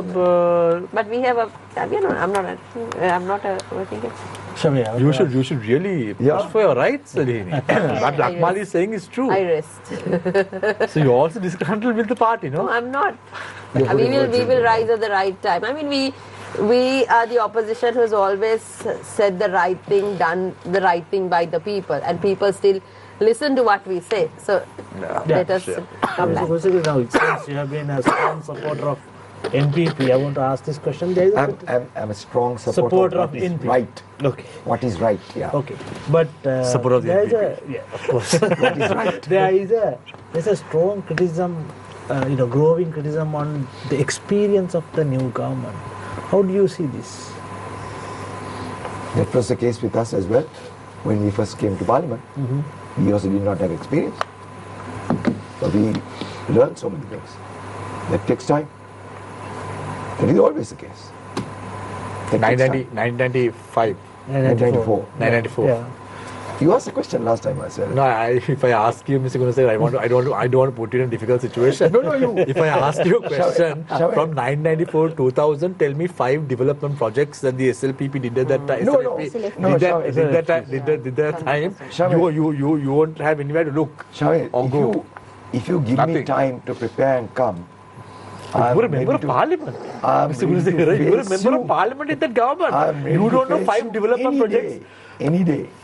The difference is Any day. The difference is, Mr. Give me Gunasekera, time. if you turn tables, I would respond better, Mr. Gunasekera. Do you say that this criticism of lack of experience is unfair? Criticism is unfair. You got to understand it's very unfair. I sometimes feel that what has happened is the present day parliamentarians don't understand that the people are with them. The average masses are with them. So go with them, support them, because they are trying to do some good thing. They are trying to change and introduce good systems. No, but See, Mr. Gunasekera, which is required for this country. Mr. Gunasekera, in Which 2019 is also, required.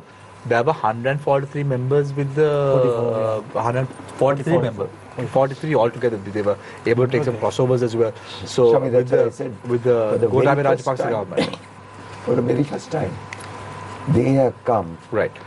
to have a clear system established for the country. Right. Okay. So let them do it. Right. See, So, Shamir, one of the let's things we are very needing quickly, to yes. understand Yeah. right now is we are in economic crisis. So there are certain indices that have been given by the IMF, growth projection rate. So we must make sure that we follow. If we don't follow that path, we are going to crumble again. So the whole thing about not having experience, learning, we are learning and doing it. That is the cost that the people will have to pay. That So I is want to why. give- That is why we are saying, you promise this, deliver. Because if they cripple, the country cripples again. So these growth indices must be met. No, right. So he is saying My God. they have to get experience. This is Right.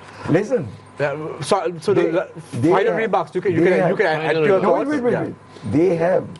They have more members, and therefore they have less experienced members. That's true, but that does not mean that they don't have people. They are good people in their ranks who can support them. Right. Okay. But from outside, people must support them. Right. Okay, Mr. Gunasekera, what are your final thoughts in terms of the way forward for Sri Lanka? I'll give you 2 minutes. Shamir, I feel that we all need to understand that we have to put the house in order. In order to put the house in order, you need systems in place. And we don't have systems in place. That's why we're having problems with houses being taken over by ex-presidents and not returned. We have people who are continuing to work without a conscience. Without a conscience. That has to change. And some of these members of parliament who have been there from the 60s, for heaven's sake, leave now. Go home. Let the others take over. What are we doing to this country? They are ruining this country. They are not corruption and after corruption in the past. And when you look into those corrupt practices, naturally, of course, you must understand it is not easy to push for prosecutions within a short period of time. Those things are going to take a long time. The NPP is going to have a problem with prosecutions. And don't forget, it has to be successful also. I always feel that just like what Mrs. Bandaranayake did with the CJC, that has to come back again. That has to come back again. That is the way out, the easy way out. Because you know why? These politicians who are wronged, who have been up to corruption, must be punished. Must be punished. One final question from you, Mr. Gunasekera. If you can't answer, I don't want any elaborations. In your lifetime, how old are you now, Mr. Gunasekera? 70. 70. 69, so that's a long time. So I assume you would have been in active politics for nearly 40 years 40 at years. least? Yeah, Over 40 years. 40 years. Over 40 years. In your time in living in Sri Lanka for the last 70 years, who is the most corrupt politician that you've seen? It's not correct for me to mention that in public. That's wrong. But you know, right? I have, of course I have. I tell you what, in no your sooner mind- it is over. In your mind, you have I'll the tell name. you straight away. How many names do you have? Just one. I have so many names. Right, why are you looking at Kris? No. You're all in the same council together, Mr. Gunasekera. You're the sitting as Yeah. Political mentors. their mentors, right? Yes. But now he's against you. No. My God, no. He's always been like this. No. He's a good chap. He's a good chap. What I say Would is... you vote for Kris if he contests the elections? Pardon? Would you vote for Kris if he contests the upcoming local It all government? depends. So, Right, anyway. wait, let me finish. I still feel we need a change. Huh? Right. Some of these old members of parliament, for heaven's sake, go home and give it over to the youngsters to take the country forward. You have Kris, you have And- Lihini, you have and- Lakmali. Yeah. And be behind them to support them. Right. This is what I want to So do. with the experience, I mean, what is the advice you have for these young politicians who's next on to your right? Be honest. Be honest. Be Don't be honest in your corrupt. dealings. Huh? Don't be corrupt. If you're honest in your dealings, you can get... Today, we can go anywhere and speak openly. I Nobody agree. can. Nobody can say anything. Thanks, Mr. Gunasekera. Thank you very much. Kris, your final remarks. Shamir, let me first start off by saying that, one thing that I want to mention about what Lakmali said is that, we don't need security to go. We can walk freely on the road. But don't forget that the man who made us get that freedom to walk on the road was Mahinda Rajapaksa by ending a 30-year-old war. When, we once saw a bus going on the road that came from Jaffna, we used to hide. Even if there was a cracker, Never in my life. even if there's I a have never cracker, hid from buses from Jaffna. yeah, but so you freely walk in this Yeah, country, it's your a leader is stigma that you're able imposing on to, people from the Jaffna. president of It's the very country can easily go to the north.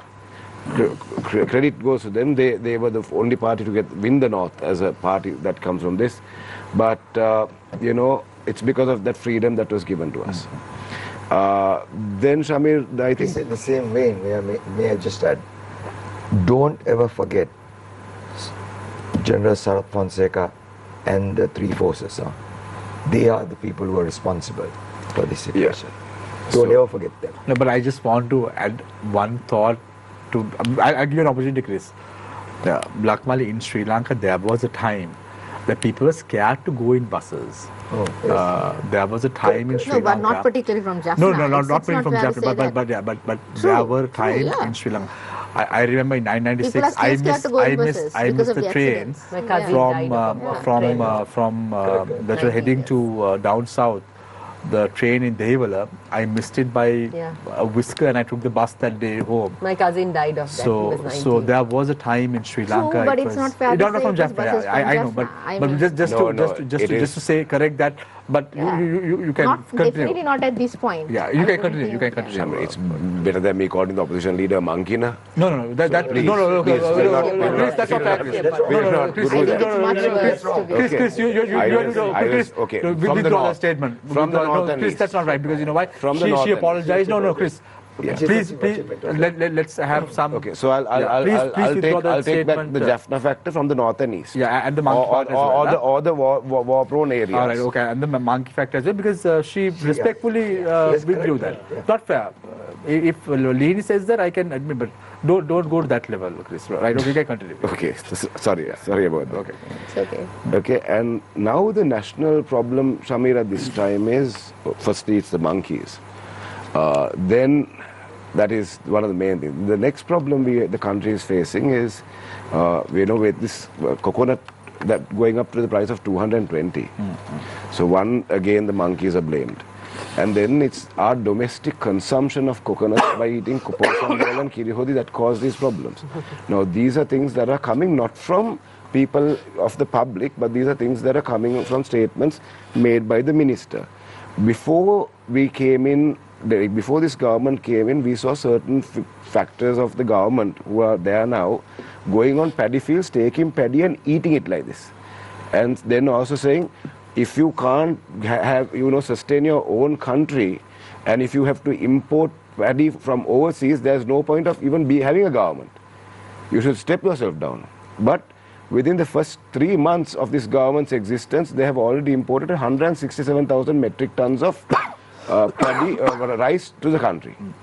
So, leave aside that, 37,000 tons of salt, and everything that goes back, it is a fault of the previous government. Yeah, but very quickly, Chris, would you have preferred not importing rice and salt and Sri Lanka going... And coconuts also now. But Sri Lanka going Coconuts are not with imported for starvation, consumption. or do you prefer to import and at least provide to the people? This is what the government said that they won't do.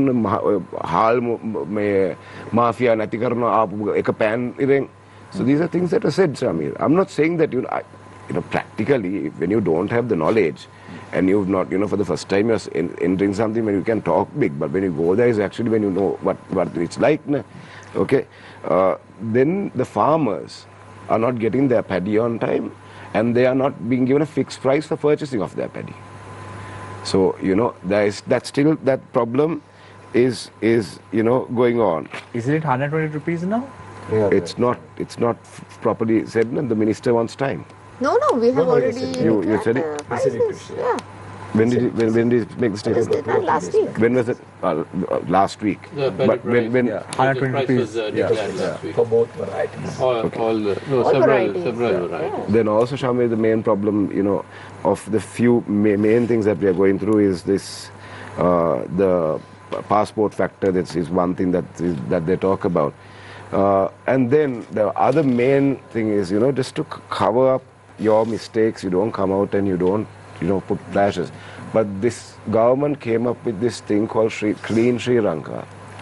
Okay? Clean Sri Lanka, what did it do? Without addressing the main problems, where the country, there is no food, there is no rations, the cost of living has gone up, by so many counts. People can't afford to have a plate of rice. Yesterday I saw on a news channel saying that they're just eating rice and an egg because people can't afford it. So if this economy is flourishing and they can do all this and they are opening their markets, why can't they give the basics needs to the people? And the other thing is, with this Clean Sri Lanka thing, all they did was remove the stickers and the modifications of the buses and three-wheelers. So, it's the people who voted them that we saw on channels as to what they are doing. And, there are local governments to clean up the streets. You don't need to go to streets and, clean. You have parliamentarians just do media tamashas by going onto the roads and holding garbage buckets and showing themselves around. So their incapabilities they are to cover up totally by having these programs. So please, time has been given to the existing government. And also to the opposition, I must say, as a 3-member parliament team, our opposition, our leader is playing a much bigger role in parliament than the current opposition leader.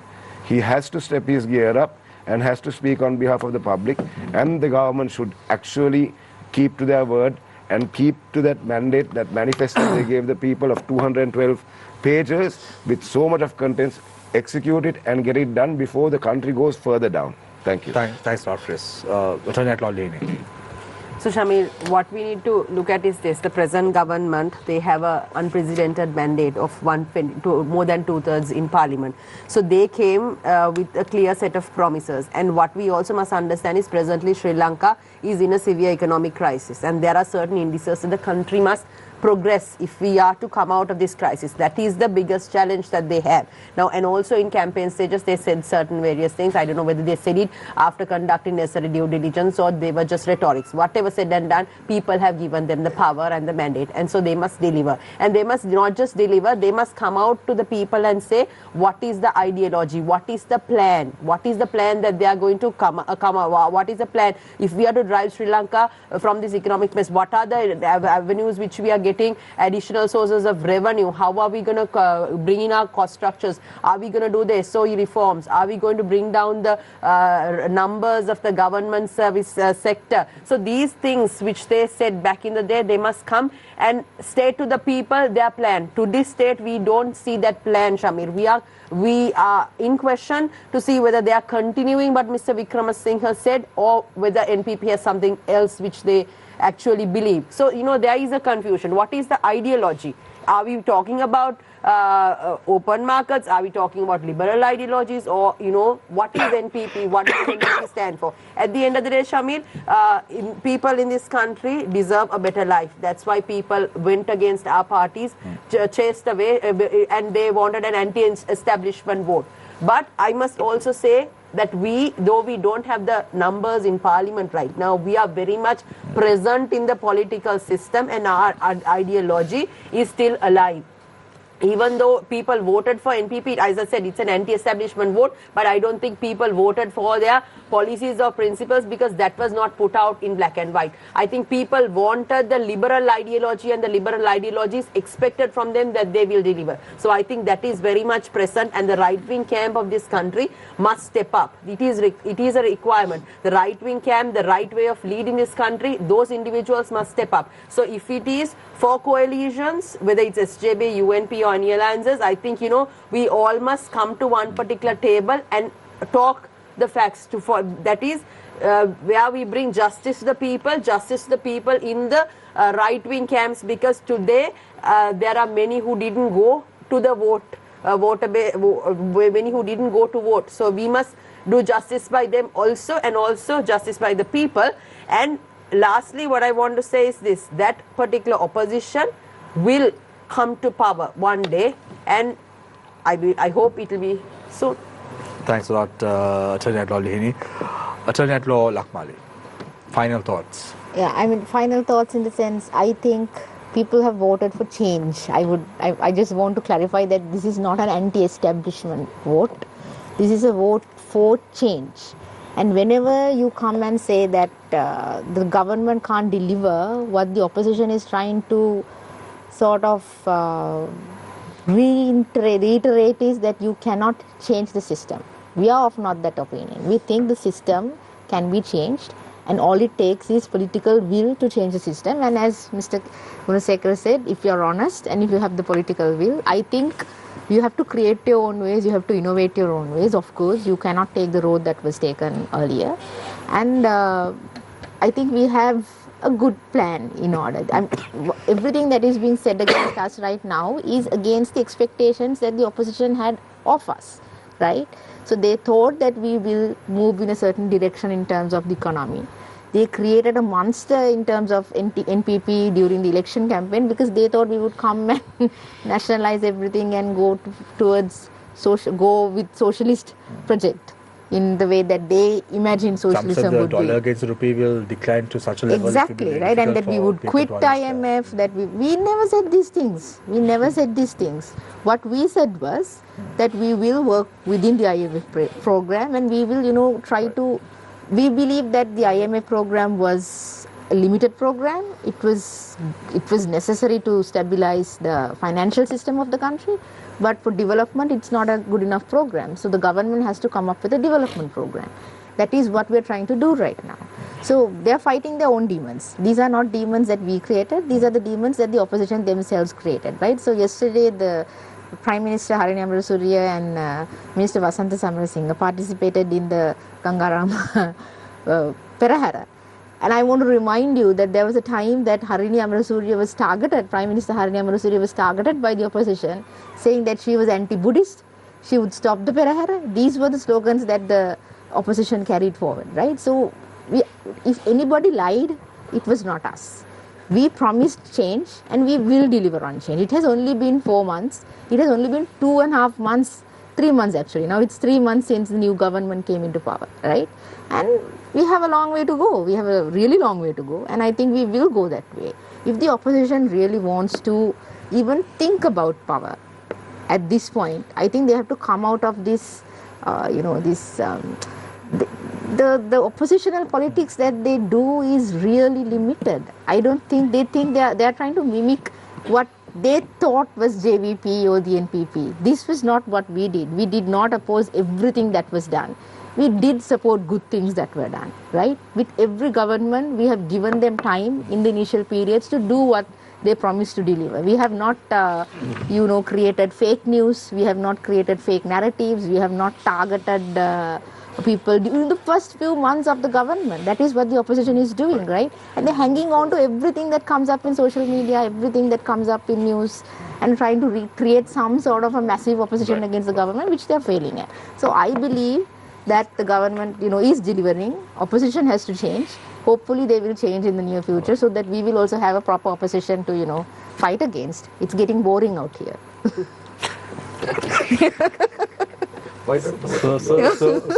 So you're boxing alone now? There is no opposition in this country.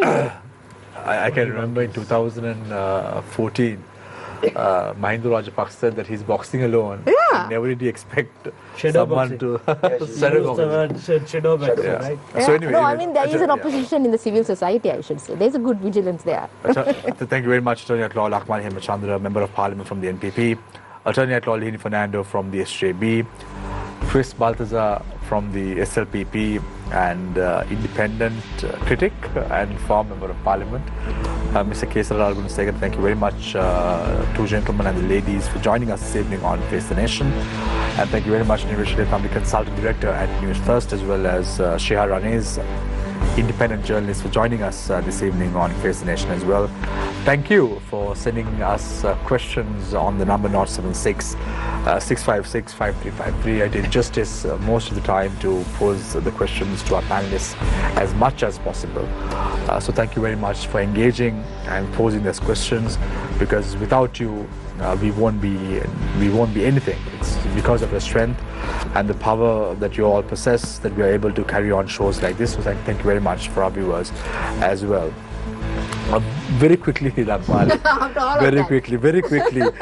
Yeah. Niresh is having a very hard time getting members from the government. I hope that you are a member of the government, but I just hope that some weeks we don't have representation from the government. That's because they're too busy delivering. Yeah, so tell them while they're delivering, it's important for them to keep the public informed.